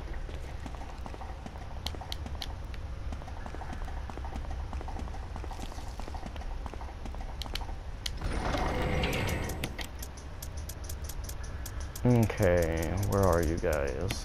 One. The other interesting thing is that the GameCube version of this game was on 2 discs. I believe the PS1 version was only on 1 disc, but the GameCube version had way superior graphics to that and added some areas. And so, yeah. The main areas I can think of that they added were the graveyard in the back of the mansion. Not the graveyard that has the revolvers hidden in there, but the, because that graveyard was in the original. Jill, you're alive. But the graveyard... Oh, I thought you were dead because I tried to murder you. But anyway, Start talking. Calm down. I didn't want to do it. Believe me, I can explain. Don't lie to me. But the graveyard where you fight the Crimson Head mini-boss was not part of the original game at all, is what I was trying to say.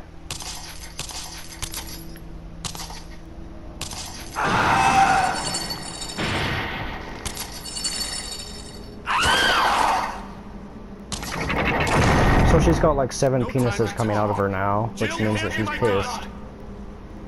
So you can say no or yes. I'm gonna say yes, because this is my tactic for beating her, is Barry will help you out. He's got a Magnum with infinite ammo now. And so he'll shoot the fuck out of her. Anytime now, Barry. Any fucking time now.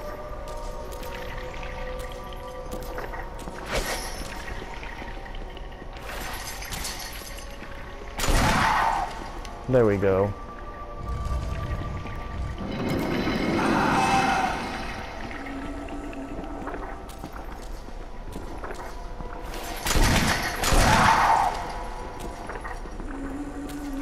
So he'll shoot the fuck out of her, which helps you immensely because it saves ammo and stuns her so you can get around her more easily. If you don't give him his gun, it only has like I think 6 shots in it, like a standard Magnum, and you have to do it all yourself.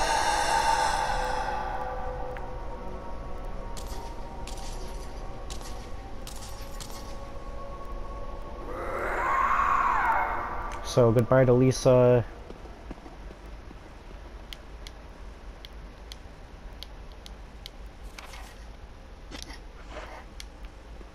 I'm gonna go talk to Barry really quick. I don't believe that thing's really dead. Leave this place up to me. Go on ahead. Okay.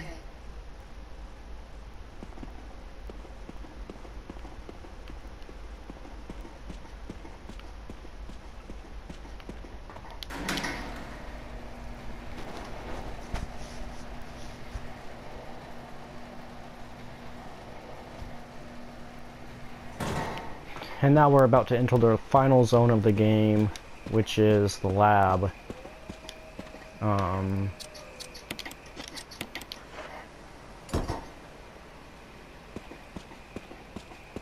The lab is kind of a short area, or shorter area than the previous ones.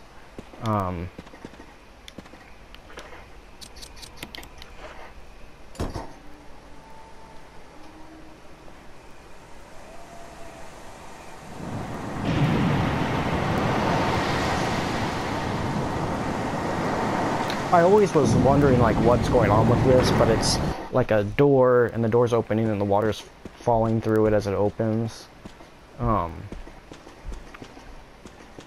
Probably easier to tell with this version of the game, but in the other versions it was kind of hard to understand. Please insert disc 2. That's what the GameCube would say at this point.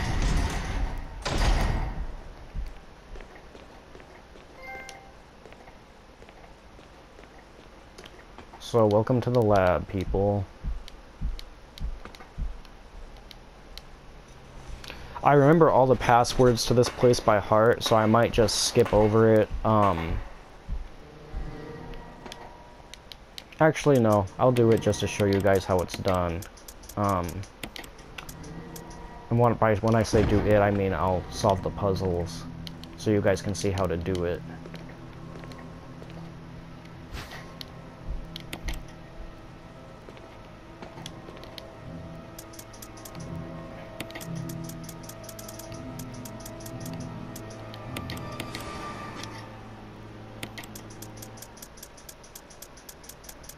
I do, however, want my kerosene wherever it is.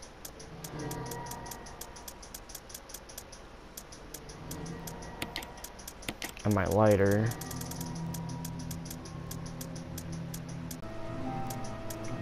And this is simply because, where did the lighter go? Why can't I find it? You simply want the kerosene and the lighter because downstairs in that area, you're going to eventually have to go through there with a highly explosive compound, And if you get grabbed, it increases your chances of exploding. So you definitely do not want to risk it.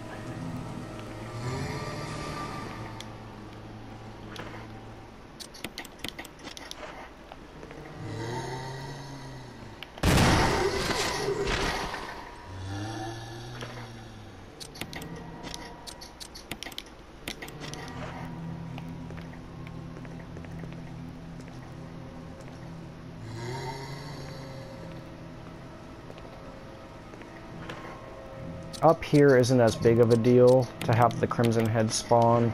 I might still get rid of them anyway, just so they don't come back, but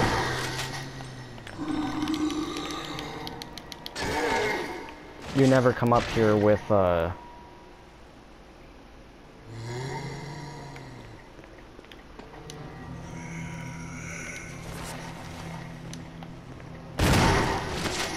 stay down.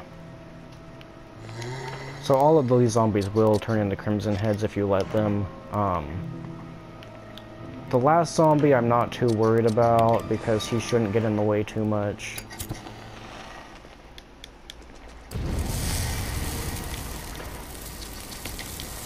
These zombies, however, I'll go ahead and get rid of. To kind of ease things for myself.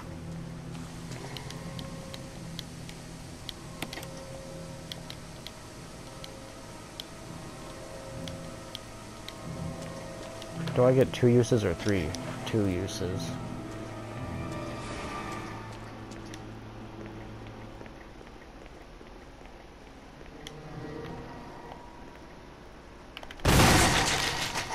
Cool, headshot, so I don't need to worry about getting rid of him later.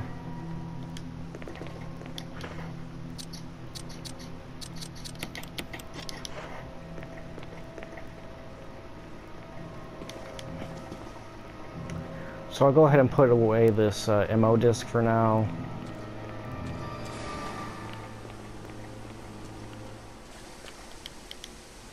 There's also, like, I think 3 areas that you have to scan the MO discs to release the locks that are holding...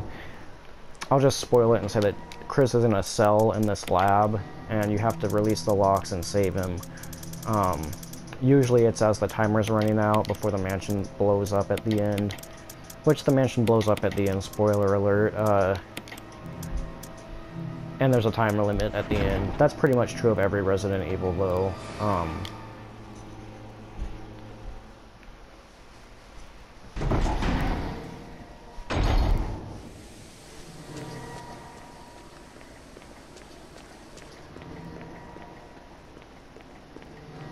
So that zombie won't be back, which is a good thing.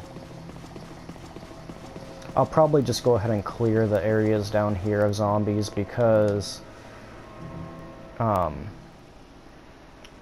have a shit ton of handgun ammo that I'm not going to be using, and when it comes to putting away... Oh fuck.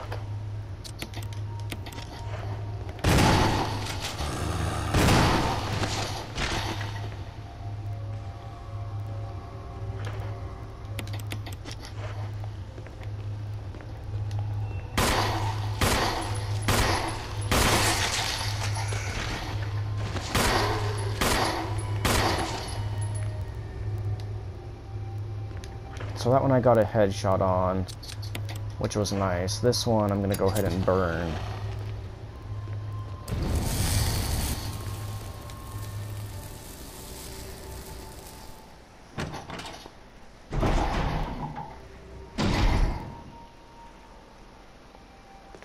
So I believe it's in here.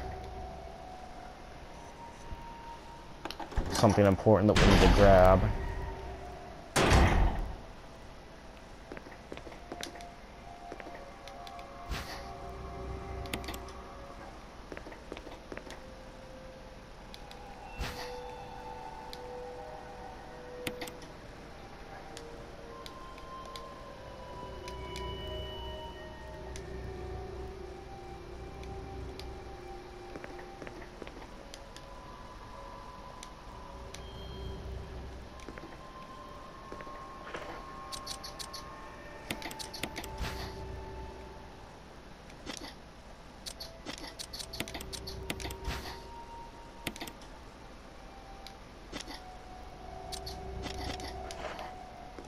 So we'll use this one first.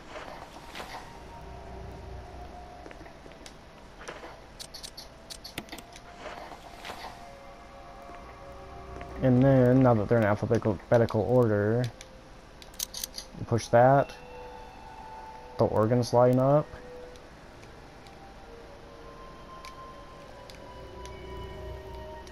So if you pay attention, the organs that lit up were colon, esophagus, liver, lungs, or which spell out cell if you use their,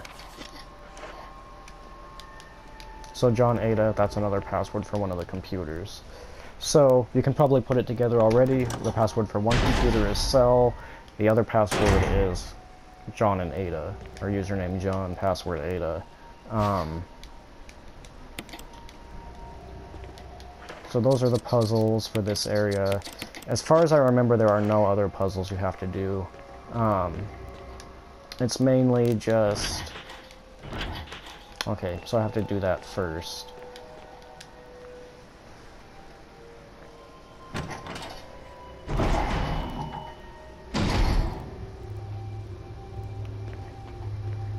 So thankfully there's no zombies left in here. I cleared them all out.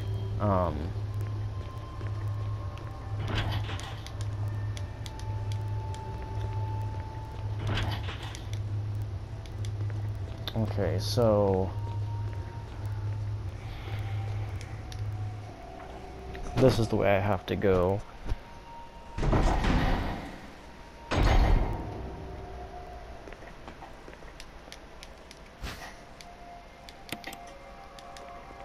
So in this area you really do want to conserve like your magnum and grenade launcher and etc. because the final boss is here. So username John, oh wait, shit, backspace, John, enter, password is Ada.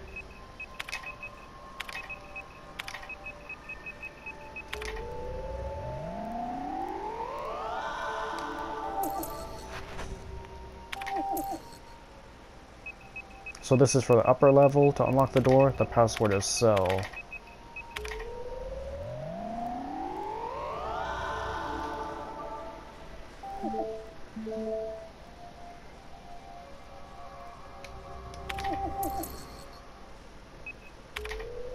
Like I said, I played this game so many times, I do those passwords by heart.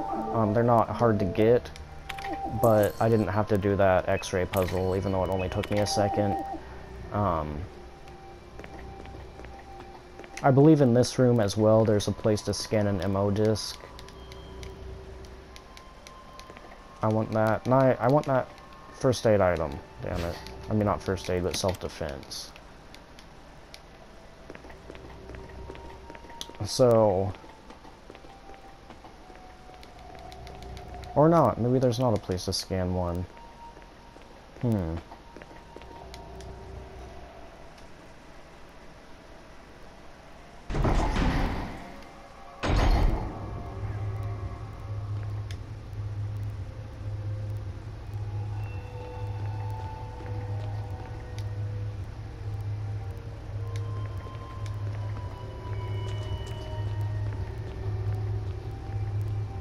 So we'll go ahead and head upstairs. Partly so I can put away some shit, partly to get the, I believe the power key is up here.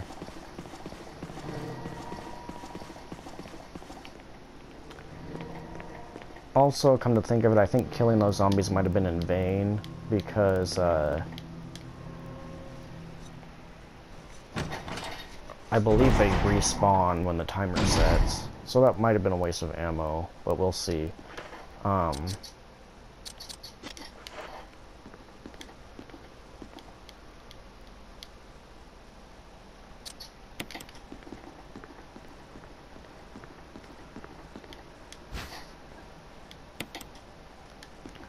Okay, I forgot there's a film reel we have to get, so we'll come back out here. Go back to the save room, grab, or put some shit away, go downstairs, grab the film reel, come back upstairs, and then reload the shotgun, before we do any of that.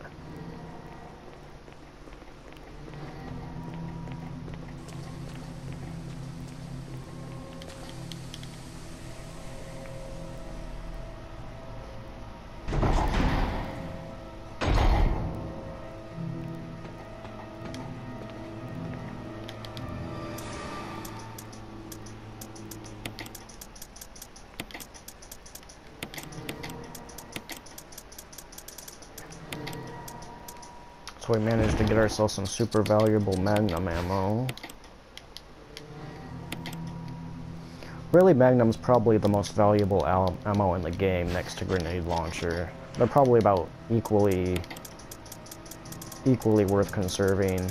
The shotgun's kind of a step down from that, but I'd conserve it as much as possible. And the handgun's probably the most expendable ammo, which doesn't really need to be said. But as a general rule of thumb in this game, you want to conserve all the ammo you can. Don't just go blowing the shit out of every zombie you see if you can avoid it. Like me. You saw me earlier, the zombies broke through the windows, so I just avoided that hallway completely. Because there's like 4 or 5 zombies in there, I think. At least 3, which is still enough to waste like 20 or 30 bullets if you don't do it right. There's some other rooms I didn't even bother going into because it was like a zombie and an item not worth getting. So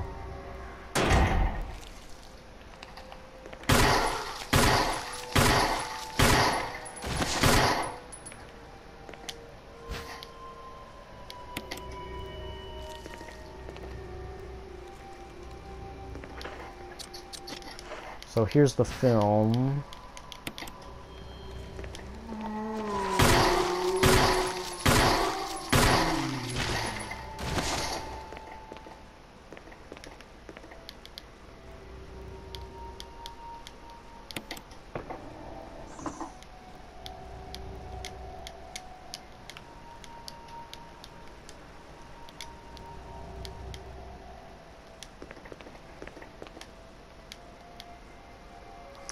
So here's a place to scan an MO disc. So I will have to come back in here eventually just to refill a so that zombie's gone for good, it looks like, which is nice.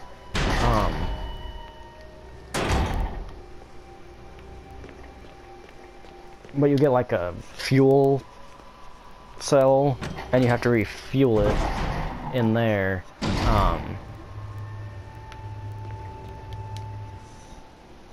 So I'll bring the MO disc with me when I'm ready to do that. Or I might just do it now. Because once you use an MO disc, I believe it removes it from your inventory permanently. I have to go drop some shit off too, so...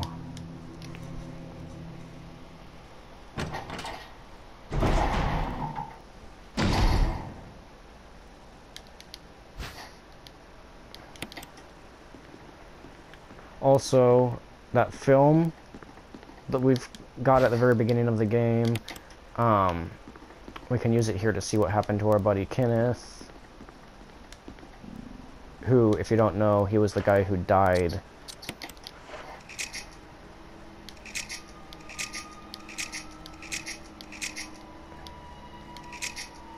$8462, that's an important number to be put into here.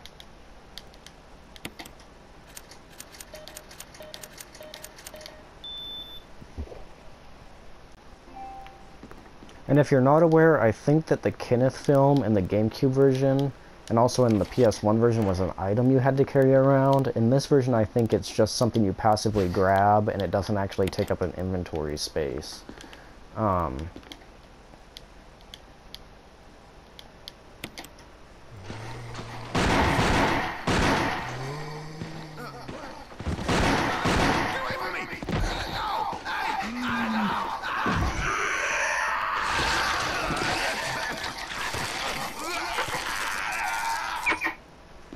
So that's what happened to Kenneth. He just got eaten alive. Is that an MO disc reader? No, it's not. Okay. So basically I'm gonna go drop some of this stuff off in my save room.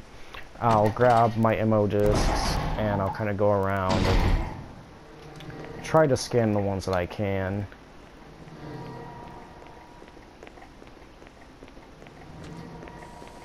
I might have missed one. I'm not sure. Either it's in this final area like that one I just grabbed somewhere, or I missed it completely. Which is a possibility, because there's a couple areas I didn't go back to in the mansion. Oh, no, I got all 3 of them. Sweet.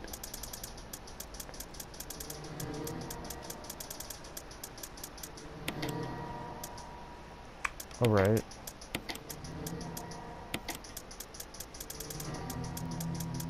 So I'll kind of just take the ammo discs with me so that I can scan them as I go, because they're kind of a pain in the ass to go back and scan later. Do I keep my key? Yes, I did. Good.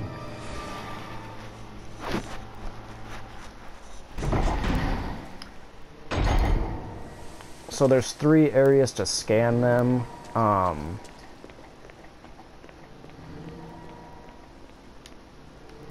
The first area I've already shown you. It's down there with the refueling device. The second one, I believe, is in an area we haven't been to yet. And the third one is also in an area we haven't been to yet, but it's nearby. So we'll come in here first.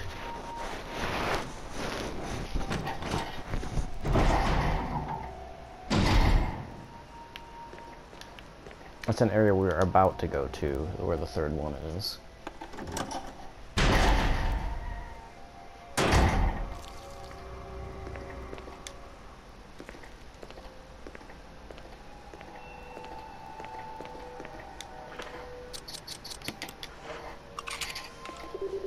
Notice this looks like a GameCube.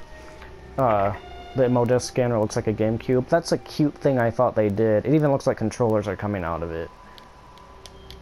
And that's, they did not look like that in the PS1 version, nor did they look like a PS1. That was just something that Nintendo did when they remade the game, to be like, hey, it's on the GameCube, cool, right? Well, yeah, it was cool, but it doesn't really make a difference. I guess I'm just going on about it because they're obviously GameCubes you're sticking the ammo disc into.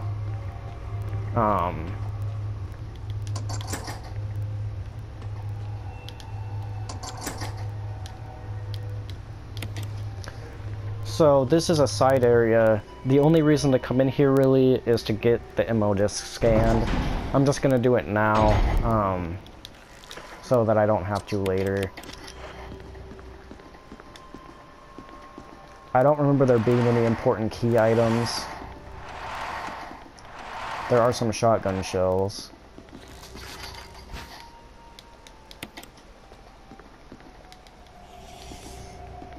There's also a monster type we haven't seen that's in here.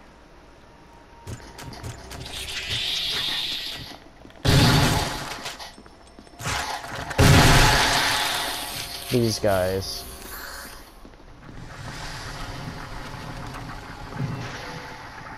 I guess those things were kind of Sega's invention, because when the game was put on the Sega Dreamcast, that was a hell of a glitch, but I'm not complaining. Anyway, my point being is when it was put on the Sega Dreamcast, I thought I could go through there, but evidently not. When Resident Evil was ported to the Sega Dreamcast, one of their selling points is like, oh hey, it has a new enemy type you've never seen before. Oh, I just came through that way. Okay. Anyway, its selling point was that they had a new enemy type, among other things. The enemy type had never been seen before, and so it was like an exclusive enemy type to the Dreamcast. And it looked pretty much exactly like those things. There's another GameCube. We'll go ahead and scan our ammo disc.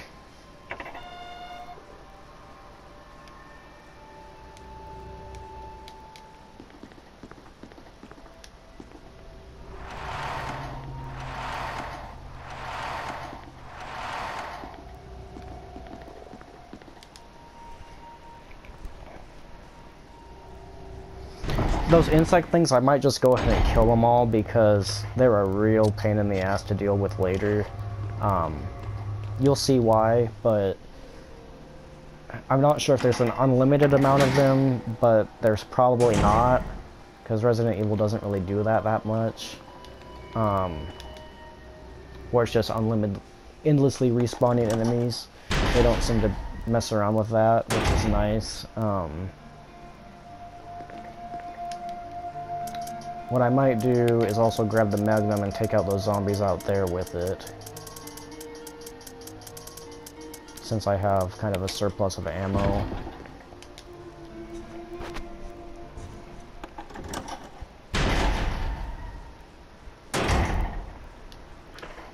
And I won't have to waste my fuel canteens.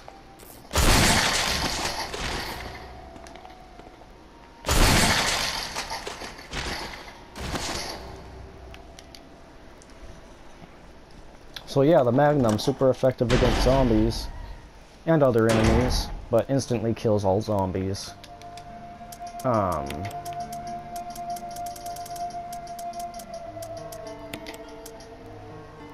I'll keep that shotgun ammo on me.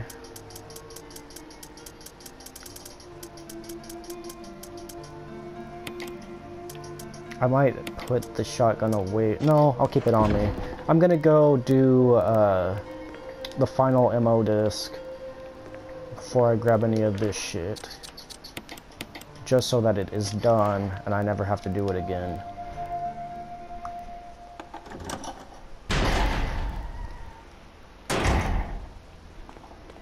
I'll also grab the fuel cell. Wait, will I? Yes, I will.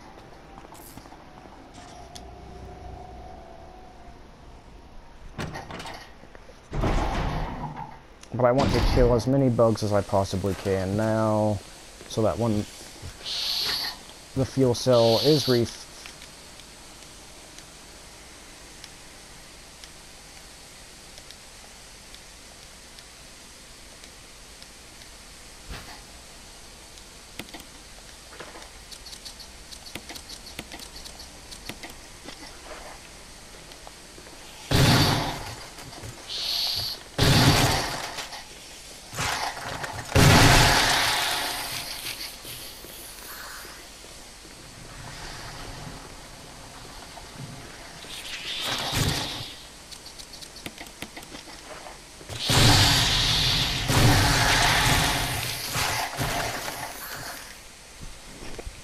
So these things are pack hunters, apparently. They're also really hard to kill, for the most part.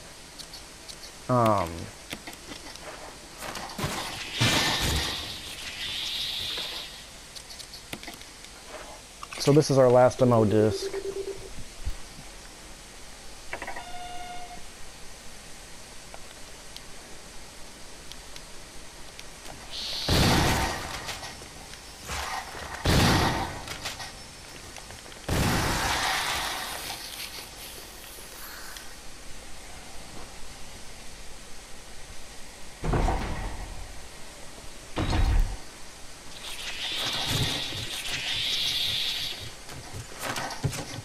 See, like I said, I don't know if there's just infinitely abundant enemies of that type, or if there's just a whole shitload of them. They seem to keep coming, so I'm really not sure. They could just be constantly respawning, which would be a pain in the ass, because those things are hard to avoid, and here in a minute it's going to be something that you want to avoid, because their chances of killing you are very high.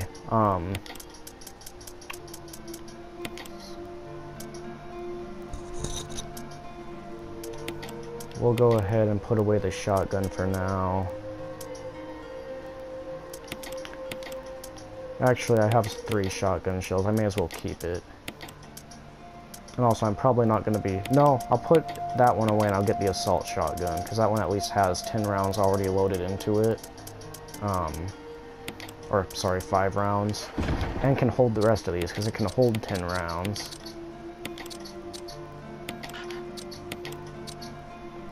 There we go. Okay, so all the MO discs are loaded.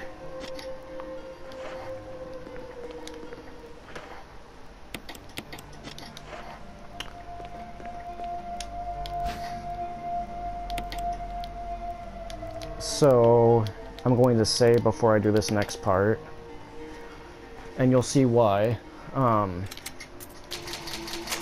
This will probably be my like last save before the final boss fight.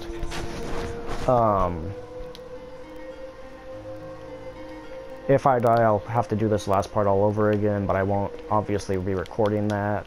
I'll just show you the final boss, and then I think since this is normal mode or hard mode, you have to fight him twice, and so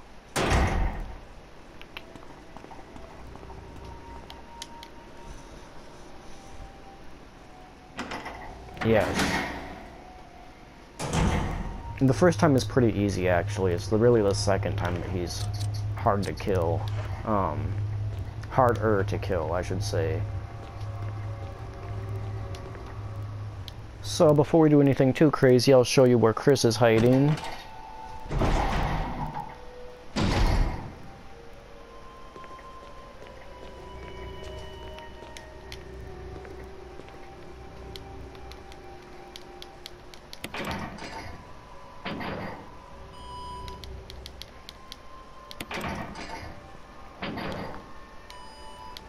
And how I gave Barry the gun back earlier, in addition to him helping you fight Lisa, that monster,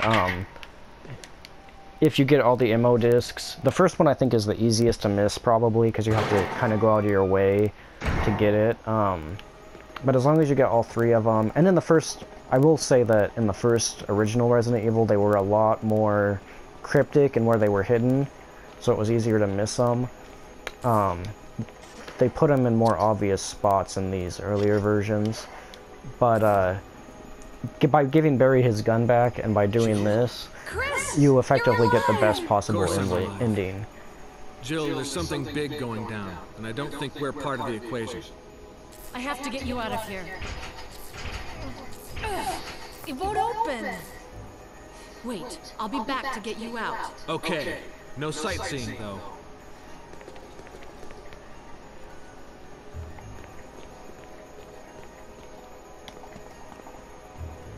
So basically when the mansion's ready to self-destruct, which I've already said that before, that it does self-destruct, but it releases all the electronic locks, which Chris's cell is in an electronically locked room, so put 2 and 2 together, Chris gets out. I don't think he actually really helps you though, except for maybe against the final boss. He might help you in the Tyrant fight. I'm pretty sure Barry does, since you gave him his gun back. Okay.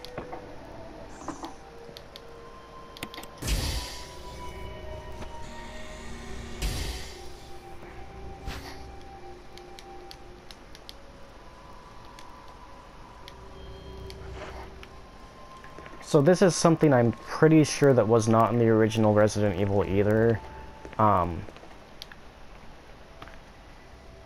Basically, if you run with this fueled capsule, or if it will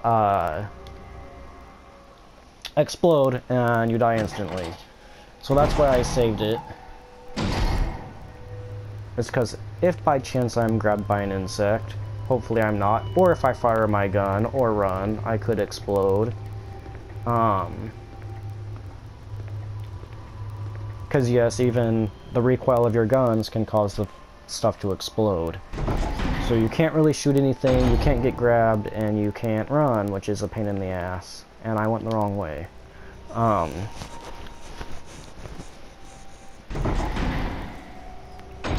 My hope is that since I killed some of those bugs, that when I go back in there, it will be kind of a straight forward run, or not run, but walk to where I can set this thing, and then I'm fine. If I can set this thing without getting grabbed or having to jerk around too much, I'm fine.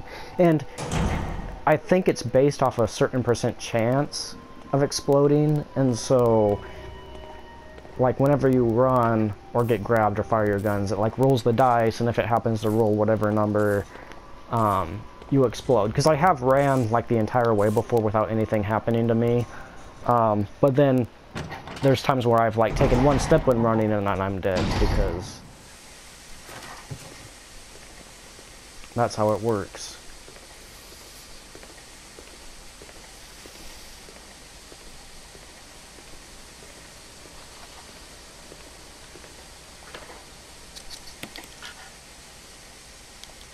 So the bug is not aware of my presence, which is a good thing.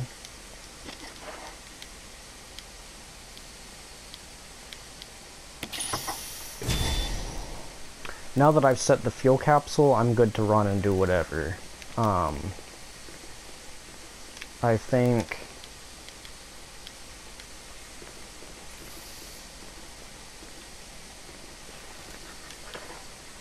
I can equip my shotgun.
Yeah, like I said, I've already killed like probably 4 or 5 of those things, and they just keep coming. And like you saw in the power room, there was at least 2 of them. I'm not sure if they just infinitely respawn or what the deal is. I've always kind of assumed that they're just infinite, so most of the time I won't even bother killing them. I just kind of try to get around them. But for the sake of filming this video, I didn't want to have to do any part twice. So I just went ahead and killed them. So I will take... I'll go ahead and take this thing. I'll take that and that. And I guess I'll take a couple rounds of Magnum ammo.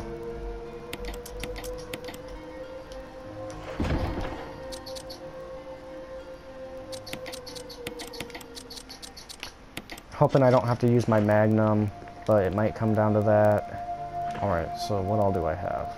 Okay, good.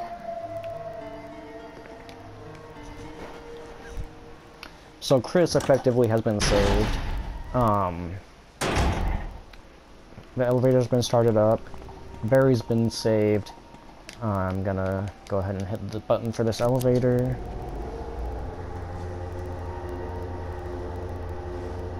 Welcome to the final stretch of Resident Evil. Jill! Barry, You could have at least waited up, you know? let's go. By the way, you're forgiven, Barry, for pulling that gun on me earlier.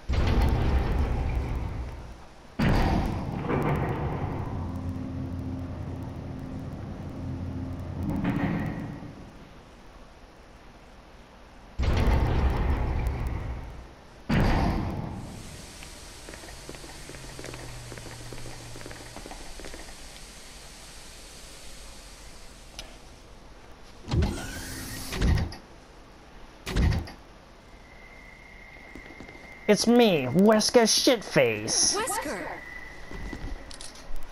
Thank you, Barry. Oh, fuck her, Barry. What do you know? Oh, don't blame Oh Barry for yes, you're everything. going to suck my cock, Jill. I hear that his better half and 2 lovely daughters will be in danger if he doesn't do everything. And I've also heard that his asshole is quite sore after I fucked him. Wesker, you're pathetic. Well, you shouldn't worry too much, dear. You'll be free of all this anyway. Once my cock is down your throat. Believe it or not, that's Umbrella's intention. You're just a slave of Umbrella. Smart girl. But I think you misunderstand me. The things you mentioned are nothing. I'll burn all of them along with this entire laboratory. Barry, go up on the ground and wait there. Barry. You gotta love Barry. He must really be afraid of Umbrella. You and Umbrella took his family. You bastard. Well, when I showed him my dick size, he Well, I used some kneeled carrots pretty and sticks to easily. cow, but it had nothing to do with Umbrella. I just used Barry for my personal gain. I just fuck everybody. Though both you and Barry seem to think I was following Umbrella's orders. What? What are you planning? I guess it's time for show and tell.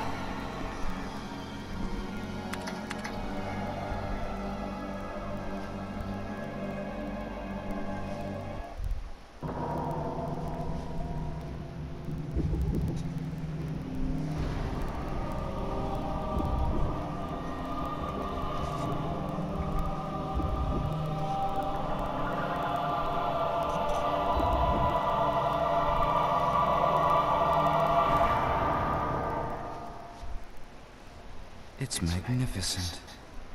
For the sake of this thing. You know, I hate goodbyes.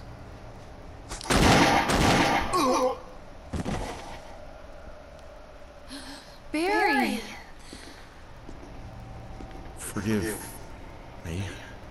No, you're not to blame. It's Umbrella and Wesker. Even if it meant my family, I couldn't bear turning my back on my friends again.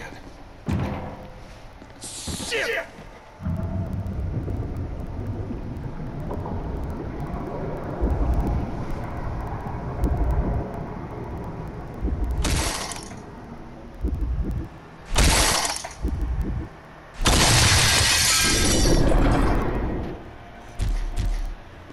Damn it!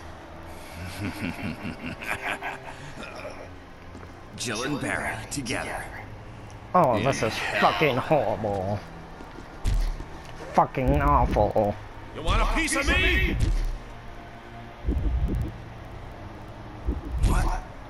Premature.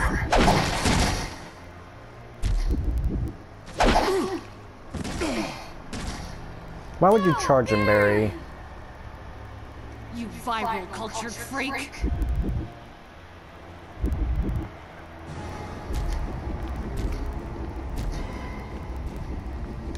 So pretty much he just walks around the everything. I'll see if I can beat him with my shotgun and my handgun only. I think I heard him change direction though. He might be coming up behind me. Yeah, it sounds like he's coming up behind me.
Okay, so he's effectively been defeated. Barry!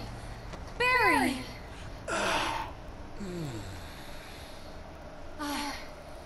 okay? Jill, sorry. That was careless of me. Why Wesker, does my ass hurt? He's gone. first, let's just get out of here.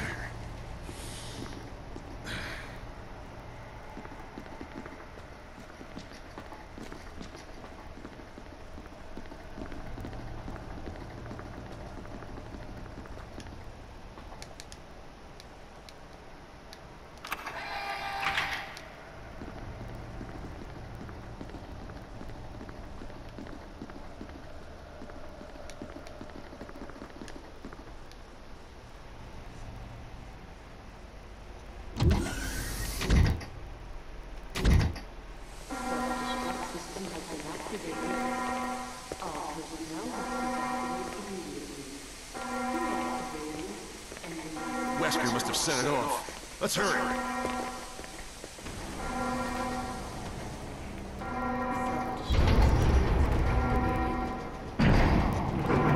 So killing all those zombies definitely made this area way easier. Like I said before, usually I try to conserve ammo by just leaving them, but I'm glad I got rid of them.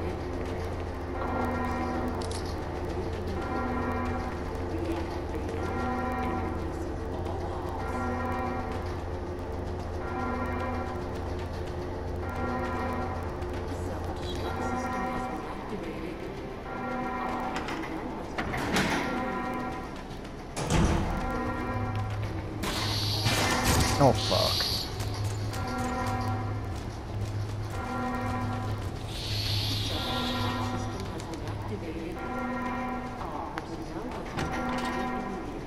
So I'm going out of my way to save Chris now.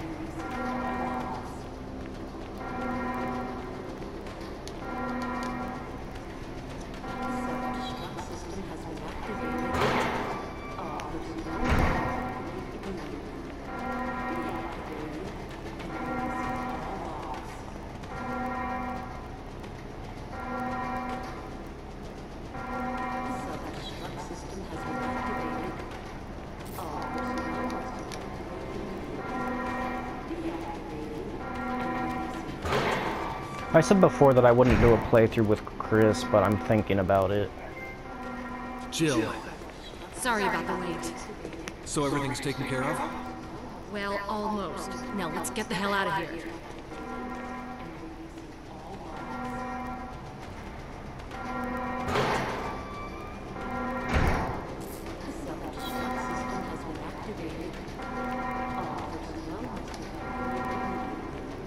The bullshit thing is that the Tyrant is a pain in the ass, and you don't really get to take a whole lot with you to fight against him, because when you get there, you have to have at least one inventory slot open. Part of the reason is to grab Let's go. a battery for the elevator before you fight the final form of the Tyrant, and the other reason is because in order to initiate the battle, you have to set off like a SOS flare, and so you actually have to have a space in your inventory to do that as well.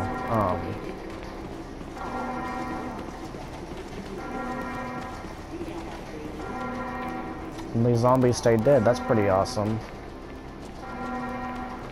I wasn't sure if they'd spawn more zombies up here or not in the final stretch. I just entered this room. I'm gonna put some things away, things that I don't think I really need, like the shotgun. Probably don't need the pistol. Actually, I'll take the shotgun and put the pistol away.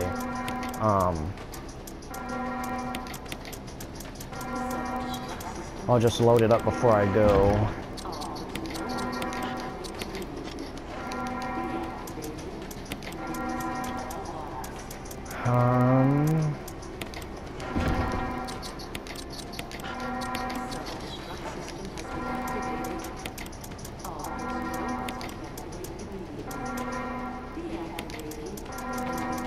So I'll probably take a second first aid spray and some Magnum ammo. Actually, I'm going to do this. I'm going to combine that.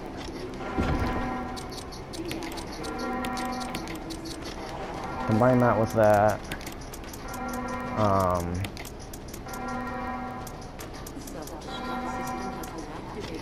Swap out these for those.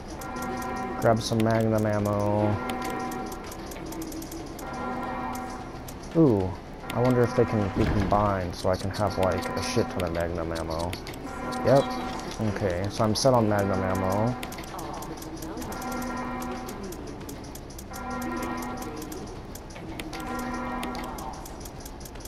I'm gonna leave one inventory space open so that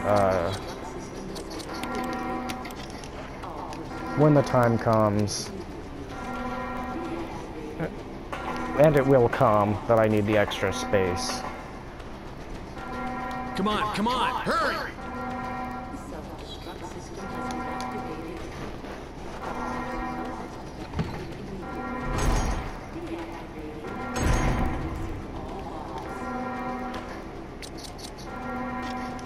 There's some ammo and health to tempt you into grabbing it. I'm running on fuel.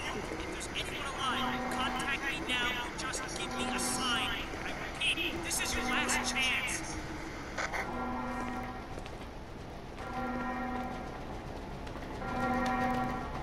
This is not the fastest playthrough of this game, by the way. I spent a lot of time wandering around aimlessly. I have beaten it faster. I'm not sure if I'm going to get any rewards for beating it besides a costume. I might get lucky and get the Samurai Edge pistol, but I'm definitely not getting the rocket launcher. 3 minutes to detonation. If I do, I will be surprised. Damn it! We're almost there! Jill, you just get in contact with Brad. No! we can make it. Jill, ladies first. Chris! Would you let me have my moments too? All right. We'll rendezvous at the heliport.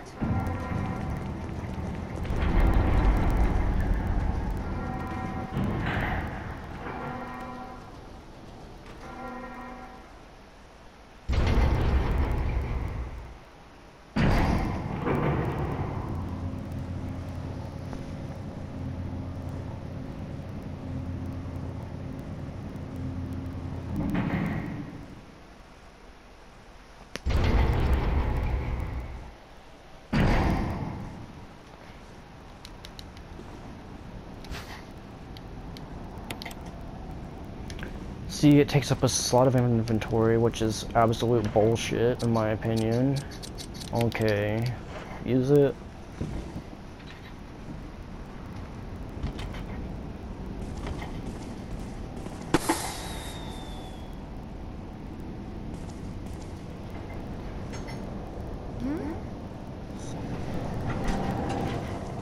Jill! You made it!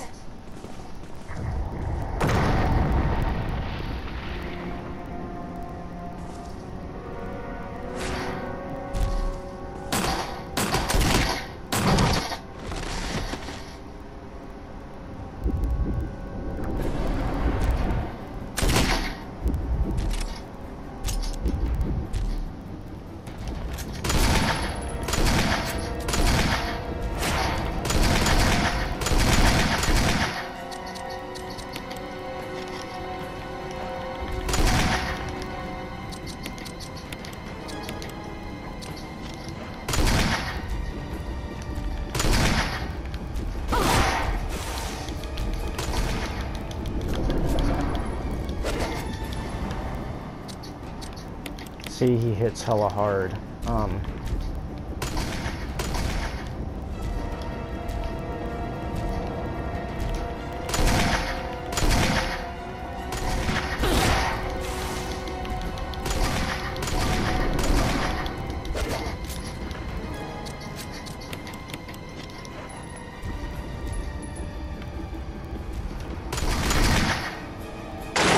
Jill, use it! Kill it, whatever it is!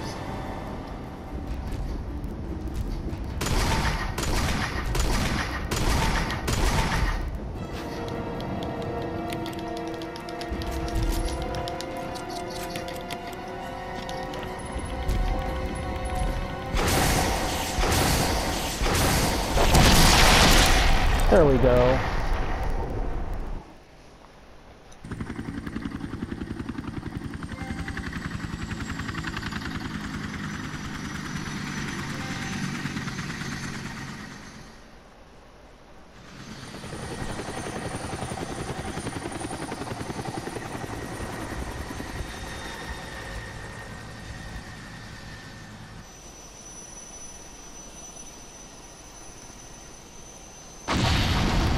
Goodbye, mansion.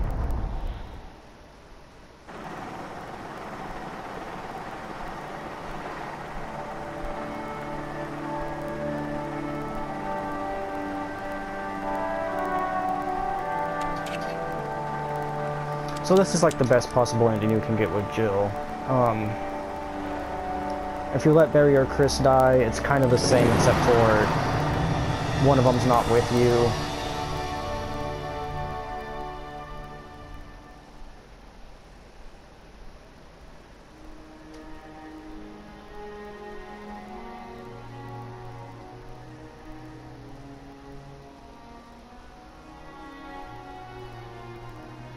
And the other ending too, if you get one of the worst endings, it's like you see the helicopter flying off and then like an eyelid flashes, like an eye blinked, and you're watching like the reflection of a helicopter through the eye of a zombie basically, so it's kind of like Jurassic Park where something has survived, you know what I mean? So we'll watch the credits and see what kind of rank I get. Hopefully it's a good one since I didn't say very much, even though I don't think I died either a single time. I did take a while beating it, so my time might not be the best, but hopefully those other things pay off. I said before that I wouldn't play this game and do a video as Chris, but I'm thinking I might. If I do, it probably won't be for a while. I don't want to get too burnt out on this game. I might do Resident Evil 0 walkthrough first. I've already got part of that saved as it is. I just wanted to do the original first because Resident Evil 0 even though it's a prequel, it has a lot of giveaways, a lot of spoilers, and if you haven't seen the Resident Evil game played before or haven't played it, and you're watching this, I didn't want to give you the spoilers right off the bat. And also this is the order obviously that I played them in was the original Resident Evil first, because Resident Evil 0 didn't come out until the GameCube was out, and the first Resident Evil was already remastered Jill, a year or more. job. Yeah, so I got 6 hours. I don't think I unlocked anything other than a costume.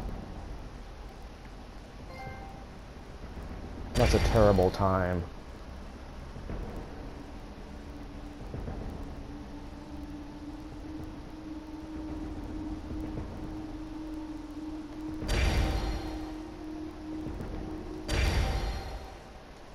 So like I said, to get the Samurai Edge pistol, you have to beat the game within, I think it's like, it's under 4 hours, I'm pretty sure. You have to beat the game in under 4 hours, which is doable. I've done it. I have that saved on my Xbox One and the GameCube. I just spent way too much time here running around like a chicken with my head cut off, watching every cutscene. Part of that is I wanted to be able to show it off in the video. But yeah, that's Resident Evil 1. If I go back and play it again as Jill, I'll unlock the Samurai Edge and maybe upload a video of using that. I probably will at some point do that, or at least do it as Chris. The best way to beat it in under 4 hours is to play it on easy, because the zombies are so much easier to kill. Anyways, I'm gonna call it for this video, or series of videos. Thank you so much for watching. Hopefully some of this was helpful to you, and I will catch you next time on Drunk Gamers. Bye.